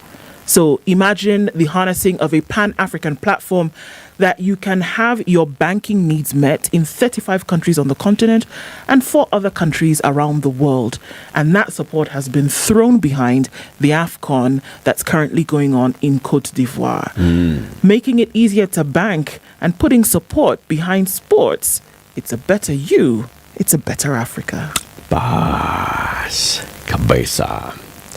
So, City, again, carrying it, mineral water. And we talked about the minerals. You said magnesium helps with keeping the heart young. Yes, it lowers the risk of cardiovascular disease. It actually does. What other mineral is there? Calcium. Calcium is good for? Everything. So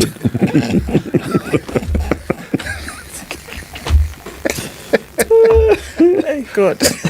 Okay.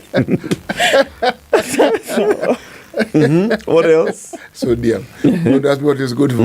Again, it's also good for everything.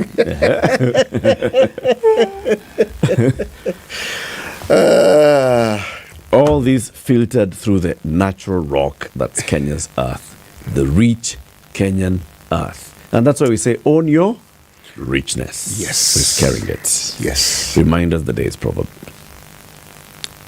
A coward has no scar. A coward has no scar. Okay. You can tell a coward. Just look at that. Ni muwoga. Muwoga.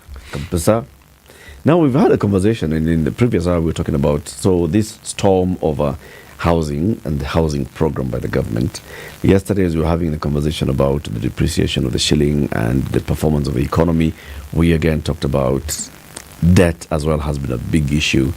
The revenue targets versus revenues realized has been a big issue, a big conversation. Kenya Revenue Authority not meeting its targets, targets that have been set that are very high, revenues not being raised as much as you expect them to, and getting into a financial year, end of a financial year, and seeing that you have not raised as much as you wanted to raise, and yet you budgeted for all these things. So you ended up having to borrow so that you can foot the budget deficit. So there are all these issues that are happening in the country, and we want to open the phone lines now and ask you to call in and talk to William Samoei Kipchirchir Arap Ruto, PhD, President of the Republic of Kenya, Commander-in-Chief of the Defense Forces of the Republic. Dear Mr. President, talk to him. What is this one pain point that you think is a big one that he needs to know about? Or even what would you tell him? Would you tell him, dear Mr. President, fanya hivi, take a break, take a holiday. Dear Mr. President, forget about everything else, address this one. Or dear Mr. President, wembe ni yule ule, kanyaga na huo mtindo huo. Yes, na weke gear ambayo inastahili hiyo mbio. Kikuyu zutse negea kuguruku. That shoe belongs to that foot. As in, it fits. This is it. Okay. You are good. So what is it? 0719-012-600. There are very many things, City. You don't even know where do you begin. If you were to speak to the president today and he called you, Bwana Muga, kuja, my friend, tuongee. Bobo, unaona mambo ikiandaje? Mwambia mzee, hii kazi sijui kwa nini watu wanaitaka. Lakini kazi ni ngumu. By what do you mean wewe? Yes, mimi sielewi because hii kazi ni ngumu na ni shida. But ingawaje najua mara nyingi some of these things are better said in Kiswahili, But let me start with the English language. Sometimes just bite the bullet. You know what you need to do. Just do it. He'll tell you that's what he's doing. And I'd say that is not what you're doing. He'll tell you, you know what, Because I've heard the president several times, he has said, what we have lacked in this country for some time is a decisive leader. Somebody who wants to bite the bullet and make the tough decisions. And I am making those tough decisions. And they are tough, they are painful, but somebody has got to make the decision. That's what I'm doing. He'll tell you that. He'll tell you, naona hii mambo ya nyumba. We are hurtling towards shortage, crisis, urban crisis. We must do something about it. Uhuru tried. He was taken to court. He abandoned the move. He focused on BBI. Kibaki had tried putting the house in order, but he had too many balls up in the air. He didn't get it done. I'm the guy who's got to get this thing done. If I don't get this thing done now, 20 years down the road, we'll be in a crisis. Yes, and I'd say that is not what I'm talking about. Okay, what are you talking about? What I'm talking about is not the buildings. I am not talking about the roads. I'm not talking about new projects. No. Resigning. I am, no, by all means don't. You are elected. Stay at work. What I'd be talking about is do what you know needs to be done. Not talk about what you know people believe you should talk about and how you should sound when you are appearing to mean what you say. No, not that. Get it done. Get it done. And if there are people who are not getting it done because you get information, then get rid of them. It's not complicated. It's not complicated. Get rid of a couple of people, it will be understood. You mean business. That's a difficult decision. Yes, they may have been part and parcel of your electoral team and they helped you get there. But it wasn't because they like you. It's because they hoped to benefit. If they haven't benefited by now, tough. There are things that need to happen. There are 53 million Kenyans who actually need to get the service that your office is at the helm of offering. And it's not being received. So it's simple. The 53 million versus those few people who are around you. They are not the ones who elected you. It's these others who elected you. And they feel they are not being served. If they feel they're not being served, there must be some truth to it.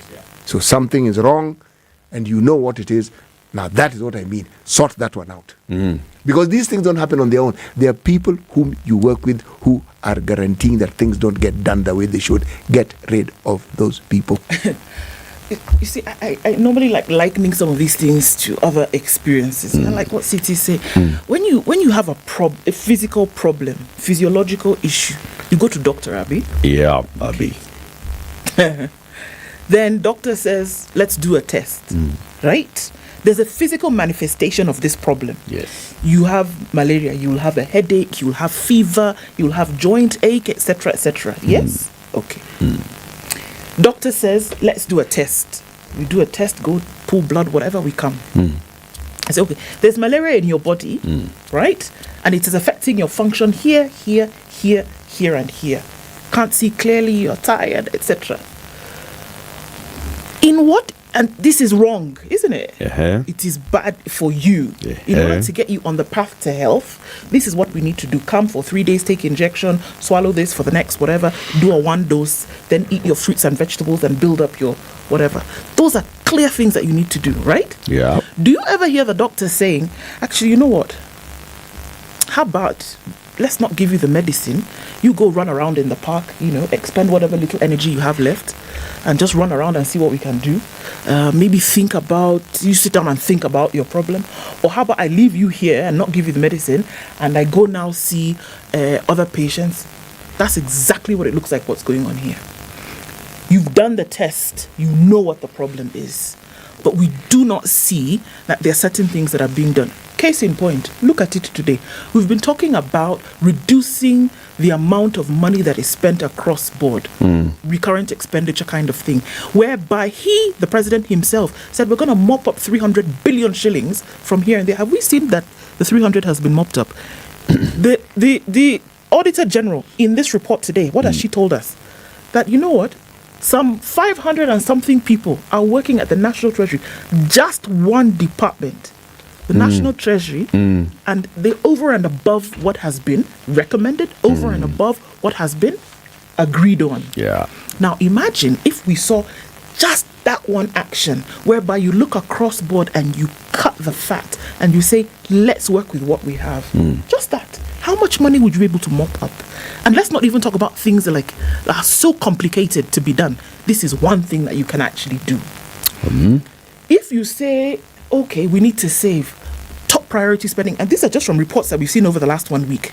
Non-priority spending, 67 billion shillings.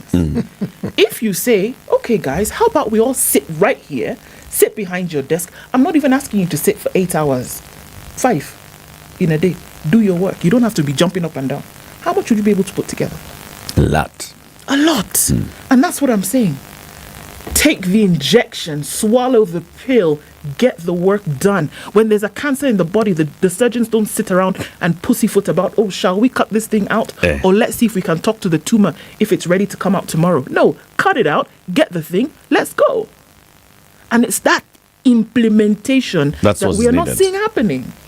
Let's go to the phone lines. 0719-012-600. Dear Mr. President, what do you want to tell Mr. President? Michael Mutinda? Good morning. Hi, Michael. How are you? Good morning, Eric. Good morning, City and Du. It's a pleasure. Yes, I think the discussion is timely, and this is what I'd like to tell the President. First and foremost, and I want to approach this from a philosophical point of view. The current President came in through what people have said prayers. And when you look at the concept of leadership, who is the source? Where does it begin? Leadership belongs to God. He's the source of leadership. He's the one who defines it. And that's why we talk about service. And for me, looking at what we are going through as a country and having this opportunity to talk to the President, I'll just tell him, look, the same God that you prayed and you said he gave you this power is the same God you need to go back to and ask him, how should I do this leadership thing? Because as it is right now, it's not working. So your advice to him is go and pray. Actually repent. Because he's missed the way. That's clear. Is to repent, go back to him and say, I've missed the way, and come and apologize to us Kenyans. Because what we are saying, Abba Father, I've got 4 children. And I'm determined not to live a Kenya like the one I'm experiencing to my children, come what may. We must go back to the source. And the source here is God. And we ourselves, I like what you were saying earlier, the people. You see, the God factor is in our constitution. The God factor is in our national anthem. So we can't run away and think we can think about leadership outside of him. Obviously, if as a citizen we are dissatisfied, how much more is God himself? So the first step is for him to go back. But for us as citizens, because I belong in a group of people who we are just sick and tired. And like we said earlier on, something is changing, something is shifting. And some of us have already shifted and saying, enough is enough. We shall stand and ensure we have a better country. We cannot be working and somebody is taking our money, misusing it, and we expect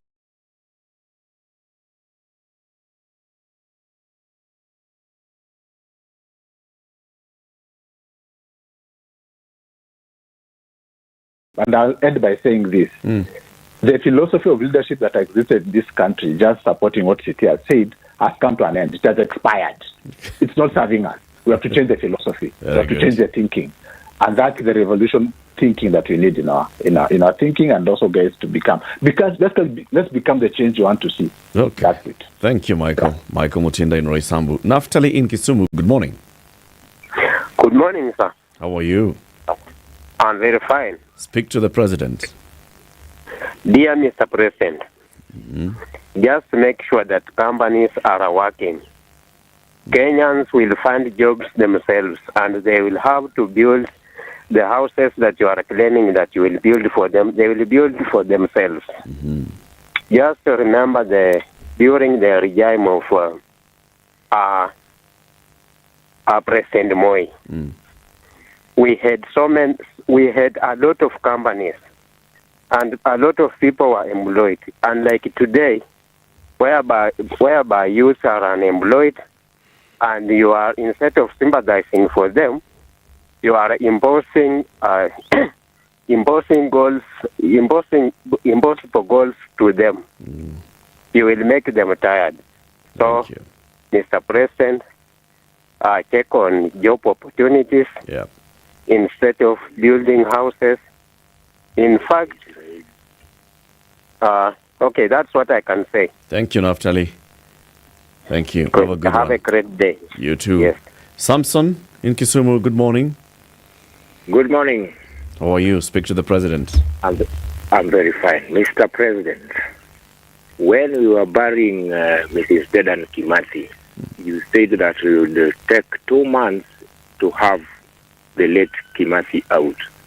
Please, use the Israelis. They bring those sophisticated machines. They scan Kimathi's grave. They'll find him buried with the handicaps. And it should be done. That is one. 2, the country is misfiring from all the cylinders. All along, I've never had we having diplomatic tiffs with our neighbors. This time around, the Congolese are not happy. The Tanzanians are saying different things. Our neighbors, Uganda, are doing the pipeline from Dar. And the Northern Corridor is our lifeline. Please, Mr. President, recalibrate. Thank you. Thank you very much, Samson. Amos. Yes, good morning, Tim. Good morning. Now, what I will tell Mr. President is to bypass all the middlemen, the CS, the MPs, and the rest. Please come back to the ground as you came when you are campaigning. Come and hear what we have to tell you. It's not a must that you have to use your authority to lead us. We are the one who put you there, even though some of us never voted for you, but at least you represent us. Case studies in the housing finance, the housing tax, whichever levy, I don't know how to call it. Housing There are several levy. people. Yes, there are several people who are having land, but they are not able to develop those lands. Please make it affordable for us to access the building materials. We build our own houses. You talk about the creating of employment. Now, how do you create an employment for people to just go and skuma the wheelbarrow in the construction site for 2 years? Then after then, where do they go? We have professionals who really need those jobs. So if you just employ them, like now you go to Kibera, after like 2 years, the construction site is over. So where do you take them? Do you carry them to Kisumu? Make the economy work. We'll create jobs. We'll employ ourselves. And I you'll think build your everything will be houses. okay. We'll build our houses. Thank you. And just like you said, when you go, let's say to Masai land, you don't have to go to a place like Kajiado town to build flats, so that you bring people from the rural to come and stay there. Why don't you make those people in the rural, give them incentives to build their houses in the rural setup where they can stay? Why do you have to force us to go to towns to stay there? Okay. Thank you, Amos. Well said. James in Nairobi, good morning. Good morning to you guys. Morning, man. I like enjoying this. In fact, you made me come to the office every day morning to just enjoy this show. Thank you very I much. like the discussion today, and I also like the discussion that was there yesterday. But if I was to talk to the president, I will simply say, what he needs to do right now is to cool the political temperament. Otherwise, Kenya is taking off in the right direction. But the politics just like, inaleta giza kwa kila kitu. So if I think he can do the inevitable, get Raila on the table, cool the temperatures, make investors not to flee, and then continue with the discussions. Otherwise, like you say, somebody has to make those bold moves, and he is doing it. This is going the Kagame way. Nobody liked it at the beginning, but it will be beautiful at the end. Thank you. Thank you, James. Francis in Mwea. Hi, Latiff, how are you? Very well, thanks. How are you doing? How is Mwea? Happy New Year. Happy New Year. Titi. Yes, habari bwana Baraka, uko mzima lakini? Mimi niko salama. Yes. You just here on the ground, I've learned a lot. Yes. Even with the ongoing changes by the government. Yeah. For me, if I were to get the chance with the president, this is what I would say. I know there's a big challenge we have is right now there's the collection issue in terms of the targets they have for taxation. Yeah. And they're trying to increase the tax base. We've seen the changes that have come also with the e-teams that is going to affect even the agriculture sector, which I've heavily invested in. So for me, what I would tell the president is that, sometimes even when you bring on policies, sometimes there's an issue of capacity. When you look at farmers, the farmers in Kenya, you cannot compare them to farmers in Europe and in America in this way. The farmers in America are able to do what we call the balance sheet and income statement. When you look at the farmers in Kenya, for them, they know that I've made a loss when I have no money in my pocket. So they work on a cash flow. When I have a lot of money, I'm making profit. Because they don't do what we call the analysis of a balance sheet and an income statement. So even when you bring on board the use of things like eat-ins to farmers, they don't have the capacity to be able to even use that and even know how to understand the simple accounting principles. So for me, I know the issue with the housing finance is the housing levy. The housing project is because of the housing levy, which has been heavily been put on the employed people, and the government has been trying to increase the tax base. Because now, if the tax base is not increased, the salaried people are the easiest way to collect taxes. Yeah. Thank you, Francis. Have a good one, and all the best for this new year. Thank you so much. Asante sana. Frida in Nairobi. Good morning, CK. Thank you for this show. It is very insightful. From my side, I'd say about education. I'm a mother, the current junior high school, the pioneers who are graduate. The education system, children are really suffering. And when we prioritize housing levy and building houses, and when our education system is shambling, I'm asking the president, please, sit down with the Minister of Education, analyze the issues the children are facing in school. People are going to school very crowded. There's crowding in classes. Teachers are not enough. The books are not enough.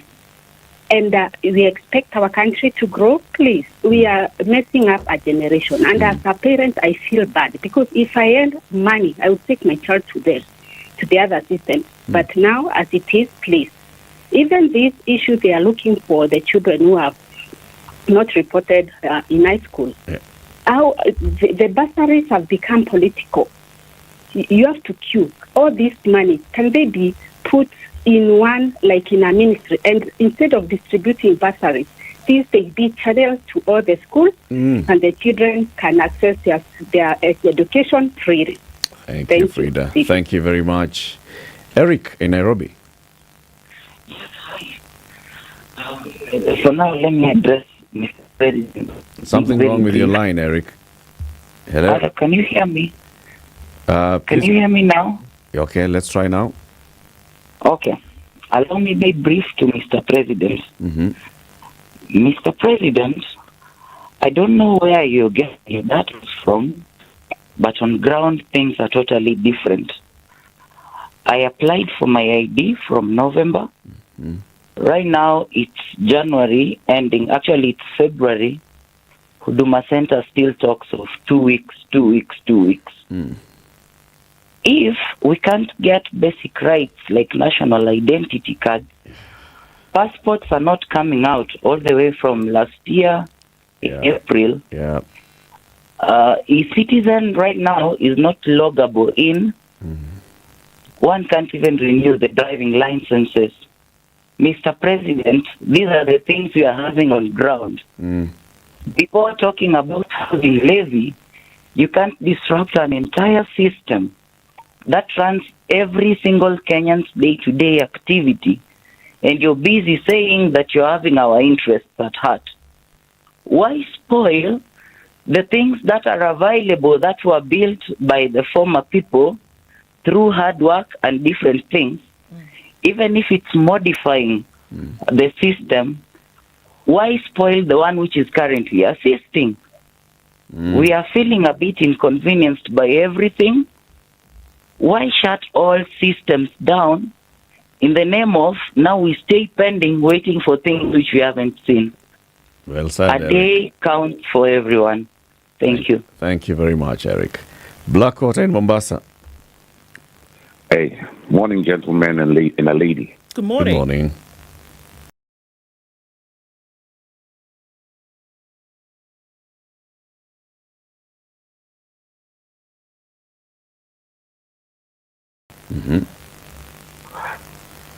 All I can tell the president, he's a very smart guy. And when a smart guy decides to screw you up, they know what they're doing. I can just say he's a letdown, and he's letting us down as a Kenyan people. And it's not like he doesn't know it. He knows what he's doing. Are you saying Kenyans are suffering here. he's deliberately letting us down? I will tell you, I can say that categorically, yes. Because listen, if the common person can see it, are you telling me he can't see it? When we have a situation where we say the last governor was fictitiously holding the dollar. What is the job of the governor? To strengthen your currency. So meaning that the last governor was doing the right thing. This governor is doing the wrong thing. How are we going to fix that? The dollar is still the same. When you try to buy something for $1,000, it's the same. Now it was 100,000. Now it's 170,000. Who are you hurting? We had one guy there. I know her personally. We had one guy there. And she was sugarcoating. Sometimes we need to say the truth. The government is failing us. Let's say the truth. Okay. Thank you, Blackwater. Right. Have a good day. Okay, have a good day, guys. Cheers. All right. Let's take this break, take a look at traffic and weather, and then we come back and pick more of your calls. Speak to the President, William Samoei Kipchirchir Arap Ruto, PhD. Right? He has the sword, President of the Republic of Kenya and Commander-in-Chief of the Defense Forces of the Republic. What do you want to tell the President? He may be in a meeting. He will watch this conversation. All right? Dear Mr. President, that's the conversation today, 26 minutes to 10.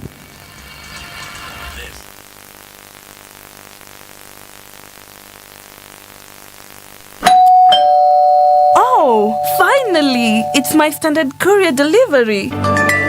At Standard Courier, we know that your time is valuable. That's why we guarantee swift and efficient deliveries to your doorstep every time. Give us a call on 0793 599 684 or schedule your next delivery by visiting our website www.standardmedia.co.ke/courier. Trust Standard Courier service for all your courier needs. We deliver with pride.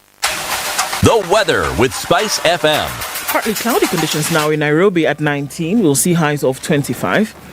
Sunny at 19 in Nakuru, going to highs of 28, and we'll see highs of 26 in a sunny Nyeri at 17.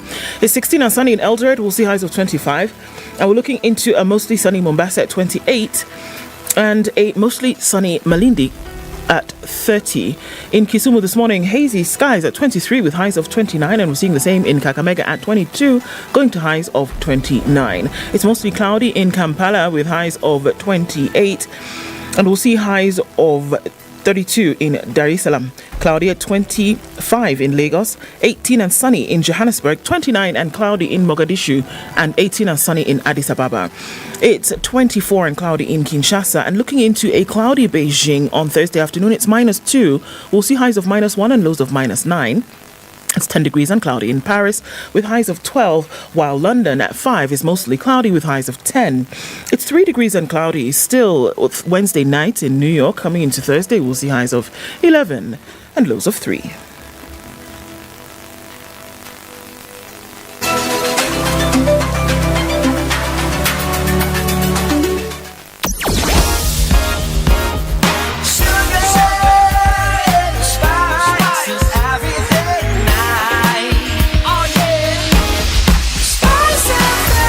Spice up your life. Coming out of traffic hour, just a little bit left of on it on Jogo Road, and then also coming in from the Thika Superhighway, but negligible. You can get through this without too much of an issue. It's done well this morning, hasn't it? Everybody's contributed to that. We'll take a look at how it happens through the day. Let's talk on SpiceFM, KE on X, hashtag The Situation Room.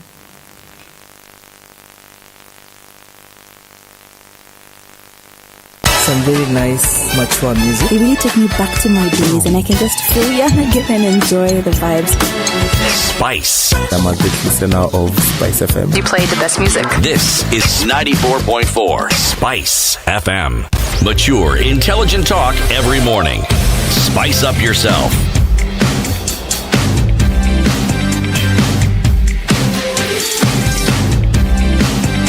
Mornings done right.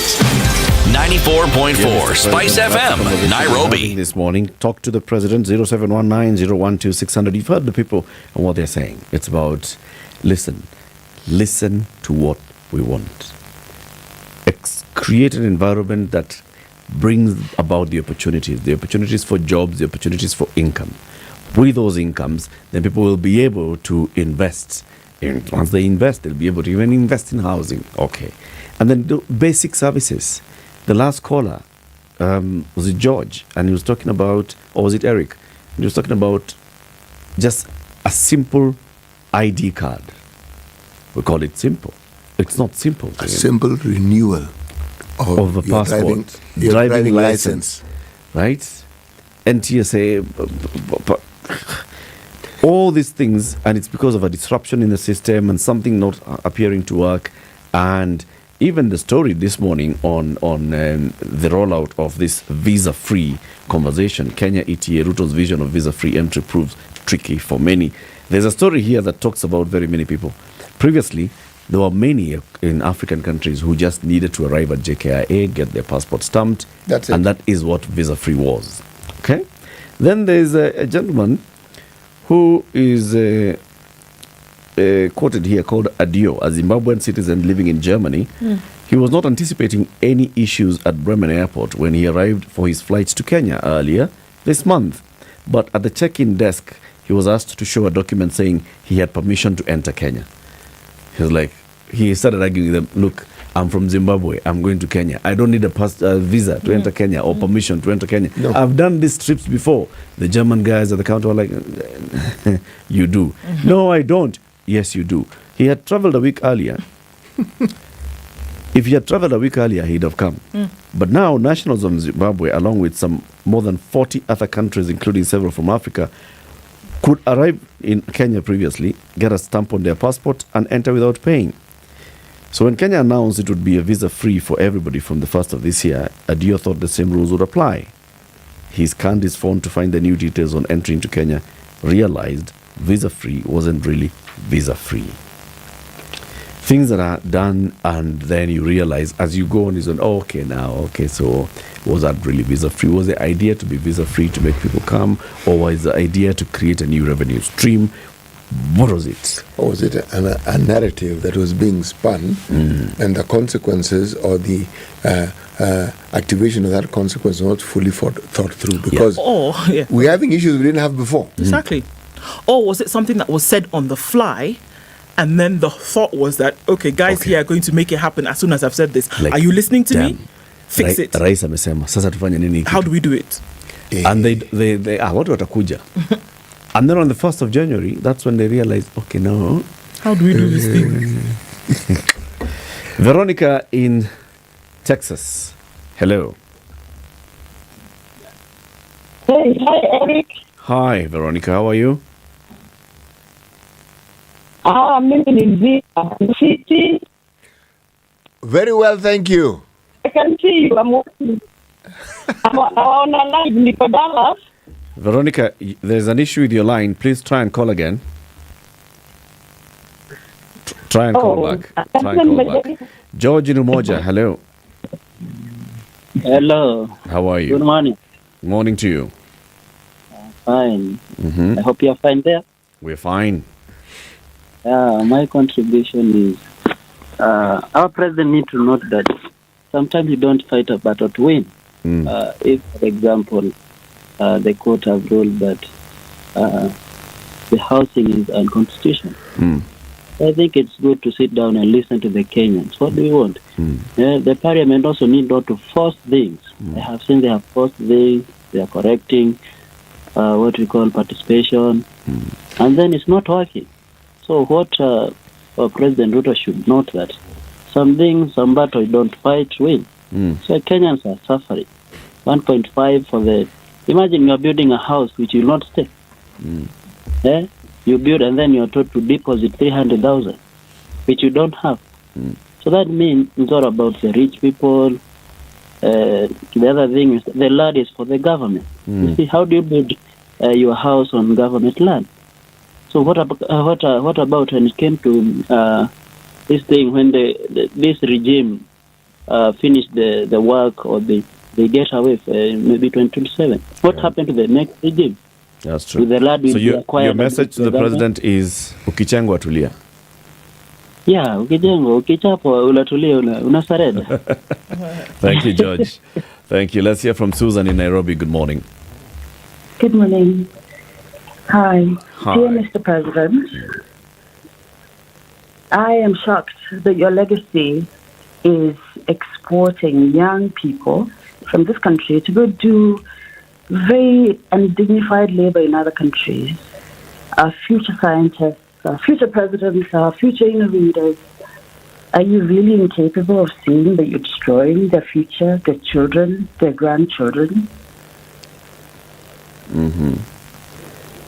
You want him That'll to stop? be my message to President. Thank you very much, Susan. Wanjohi in Mombasa. Hi guys, how are you? We're fine, thank you. Keep up the tempo. Asante. Yeah, now I think I should talk to the president, and I think let us call a spade. Big spoon, as one of the guys in Mombasa said.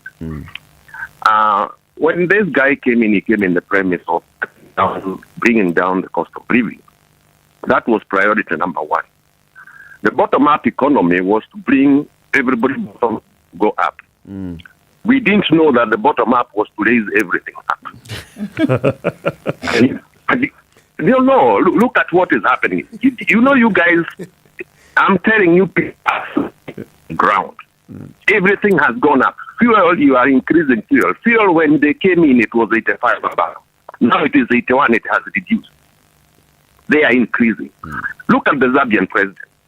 The Zambian president, and he came on board, he said they were going to buy him some VXs. He said, are there vehicles in the state house here? Are they moving here? They have tires here. Don't buy me. If you buy a VX, you buy with your own money.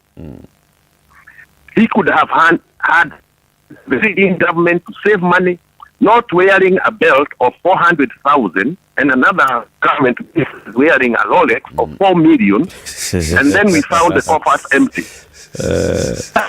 Let us talk the truth. Let us not beat around the bush. The guy knows what he's doing. He's failing Kenyans, and time is that. I tell you, you can cheat people, but down the road, you get caught up. He knows exactly what he's doing. I'll not borrow again. I have borrowed more than $1 trillion. Thank you. Come on, can people just see what is happening? Anyway, he has failed us miserably. The priority number one, he could have had a very lean government, no vehicles even for government ministers for the time being. That can be suspended so that they can be able to use that money to bring the cost of even to have subsidy back for the time being. Leaving down, and mostly fuel. Because fuel, when it goes up, everything just goes up. All right. Thank you. Thank you, Wanjohi. Thank you. Keep Have up a good the one. tempo. Asante. Let's go to Ruiru. Paul in Ruiru. Good morning. Good morning, Eric, City, and Do. Happy New Year. Happy New Year. Yeah, my word to the president, I have only 2 items to notify to tell the president. One is on the housing fund. He is so obsessed with this housing fund, and I am fearing this will be the biggest scam in this country in 2-3 years down the line. One, nobody is stopping him from building the houses. Please, let him stop burdening employees with his obsession. Let him continue building the houses with the taxes we pay. We pay taxes, we pay VAT. Let him continue building the houses with those taxes we pay. But please, let him stop burdening employees. Number 2, on the weekend in shillings. When this regime came to office, they told us, the government, the former central bank was propping up the shilling. Let me ask, with the weekend in shilling, who is it helping? It's not helping the normal 190. The cost of living is high. We are a net importer country. Neither is it helping the government. The debt, 50% of our debt is foreign. By letting the shilling weaken and dwindle down, who is it helping? I have a feeling that this government is working on guesswork. Clueless governors we have. What? The other thing, the foreign exchange reserve before Uhuru left government, we were at 4 months of import cover. If they were propping up the shilling with our foreign exchange reserves, currently our foreign exchange reserves are within 3 months. 3 months are fallen to 3 months of our import cover. What were they using to prop up the dollar? If the number of months of import cover have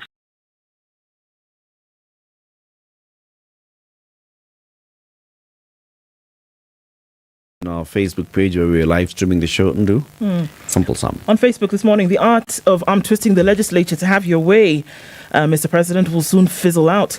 Consequently, expect rebellion from all quarters to an unimaginable proportion. This soon will not need Raila to come to pass this time around. Okay. George Mashuki says, I plead with the president to do the necessary. Our children are pulling out of university because there is confusion in funding. There is a problem in universities now. Mashogu is asleep. Abbas Saba says, Ruto, you're drunk and you're power drunk and deluded. You are not our Lord and Master. You are supposed to serve the nation and not be a dictator. Dear Mr. President, look into the issue, look into the cost of energy. It is unbearable now.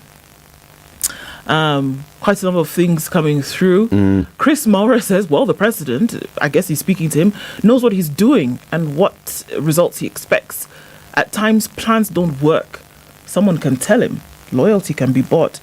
Respect you must earn. Simple. Chris says the president is trying everything possible to take our country to the next level, but some people want status quo. Okay. Mnataka development, but hamtaki kutoa taxes. Okay. Josagi says, Kenyans have turned to be chronic crybabies. Come on. No one is reared for slaughter. Kazaneni. Okay. It's quite some feedback here on what people feel about the state of the country and the state of things and the way that things are going. And I guess it just boils back down to the conversation that we had earlier in the 8 o'clock hour, which was people are feeling as if they're in one room and those in government are in a different room. And they're talking at each other. And there's no understanding.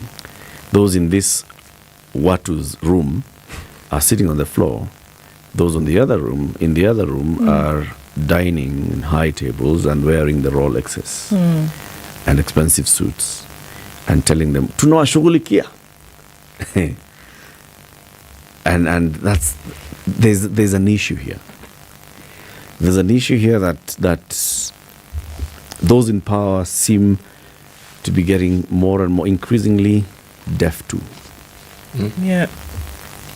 And like Anne was saying, speaking to people who are in the senior levels of the administration, whether in parliament, whether in cabinet, whether in advisory roles, and you see how they respond to issues. They respond to issues like, you guys are just pestering. I mean, it's... Can't you get along with it, for heaven's sake? Why do you have to keep bothering us with these things? Yeah. You're either just opposing it for the sake of, because you're not the one who's in the seat of power. We're the ones in the seat of power, so you chill, right? We beat you in the election, so chill. And everything else that's coming, if there's noise coming from the ground, from people making noise, those ones have been sponsored. People heckled the cabinet secretary for energy in his hometown.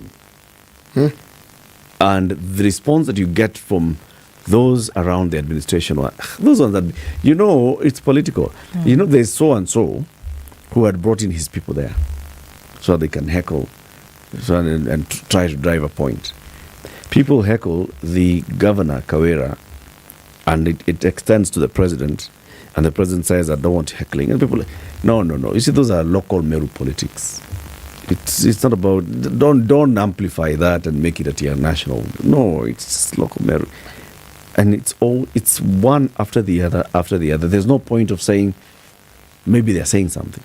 Yes, and it isn't in one part of the country. It is spread out, it's happening.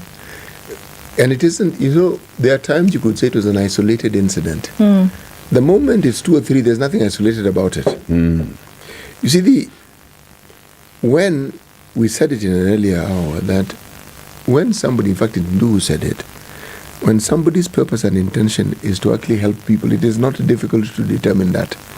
You will see it. But when someone's determination is to be seen and to be thought of as being important, and to be thought of and to be seen to be wealthy, and to be thought of and to be seen to be powerful, that is also not difficult to determine. This is my own musing. I wonder, with all this supposed education and the level of education, formal education that people who are now in positions of authority, whether in elected positions or in positions of government, have, how is it that it doesn't occur to them to understand that when you seek to build the economy as you planned to do, there will be plenty for everybody. How do you explain a situation where you have people who claim to be millionaires and yet you don't see a growth in the economy, you don't see a growth in industry, you don't see a growth in commercial activities? How are they getting their money? Because that's how people generate money. You create value, then you create wealth. You look at countries, China is a good example. China has what you call a huge middle class. Those people are wealthy. They're not just a middle class. They are wealthy. But if you look at China, you can understand where the wealth comes from. The growth in the industry, the growth in the commercial sector. You name it. Look at any country that is considered to be a wealthy country. Look at India. Look at Korea. Look at Japan. What do you see? The growth of business, the growth of commercial enterprises, the growth of industries. And do you see rich people? You see many rich people. But the country is also rich. That's how it works out. How then do you explain a country where there are rich people and yet the country is poor? How does that happen? It shouldn't be. No. The staggering difference between the two should actually not exist. If you are rich in a country that is poor and you are rich and you have a political position, then you've stolen. Clear. Because you have the means to, you have the ability to. Yes. You can't be someone who is an ordinary mwananchi a year and a half ago and suddenly it is being said that you are a multi-millionaire. How? Where from? When the country is rich, everybody is rich. Everybody is able to make a living, everybody is able to survive, everybody is able to make ends meet. But when resources that are intended for building the country is taken away through these nefarious ways, then you have a situation where the poor are getting poorer. And they will understand that they're getting poorer because somebody is ensuring they stay that way by deliberately taking resources that were intended for them and for the development of the nation they live in. And the interesting thing about this is that even as that situation continues to deteriorate, that there are some people who benefit from that situation. Yes. And in a situation where people are getting more and more frustrated with what the situation, what the environment is, you don't need to look very far. And that's the stuff that revolution is made of. You don't have to ask anybody to come out. You don't have to ask anybody to then express or vent how they are truly feeling. It will happen with a force that you will not be able to control. And if you understand that concept, then it behoves you to actually say, you know what, let's fix this thing. Let's take the baby steps and let's start to... Nobody's asking you to do everything at once. But like I said, if the intent exists, the action will follow automatically. And people will know, you know, you say, at least we see this move or the other move. And then you'll be accepting of other things to come. But I think we ought to be careful that you're not going to have to look for anybody to rally anybody to come out in revolt. No. It will happen. You will not. You will not. Even people who may never have even considered or entertained an idea of that nature, the problems that they face and understanding where the problems are coming from, we feel no. No, I cannot. And if it's organically, like we said, like what we saw with the Women's March on Saturday. Yes. If it is organic, what we saw with the marches in Tahrir Square in Egypt, in the other countries, if it is organic, and people say we are going to Jivanji and we are not leaving. What we saw in Sudan. We are going to Uhuru Park, we are not leaving. It's not about running around, running battles. No. It's a sit-in. We have seen it in many countries across the globe. If it is organic, one day, 2 days, a week, you will not be able to stop it. You won't be able to stop it. Because it'll grow. It'll grow. You will not stop. It's just this one day, people sit, people don't leave. Second day, people come up. All right, so let's go. Third day, people go. Fourth, people go. And that's it. And it gathers momentum. And you know why? They all have the same problem. They all feel the same thing. Yes. 8 months ago, Ruben Kigame wrote an open letter to President William Ruto. It was published in the Standard. I'm going to read the excerpts of it. And he said, Mr. President, we let you become president. We gave you everything citizens can give one of them to lead them. But instead of leading our country, you've been destroying it systematically so that every day, every hour, we are treated to one more layer of destruction. And if we let you go on the same way you are, we will not have a country. But you can also be sure of this. We'll also not have you as president. In this open letter, I want to warn you in love about 4 things that may bring your downfall sooner than later. And the sooner you turn around and do the right things, the better. I know you think that because you have the instruments of power, you can use them to prevent your downfall and to have your way. But it is that kind of thinking that would hasten the downfall I'm talking about. He says, I know that you read scripture, so I want to remind you that it is pride that led to the downfall of the brightest angel, Lucifer, the shining one. Pride brought Nebuchadnezzar, president of Babylon, down. You may recall that God made him eat grass like an ox and wet with the dew of the morning. It is pride that made Rehoboam, son of the wisest king of Israel, Solomon, to refuse advice from godly elders and prefer the counsel of his close, youthful associates, aka advisors. Rehoboam's rule ended prematurely, and the kingdom of Israel was unfortunately divided into 2.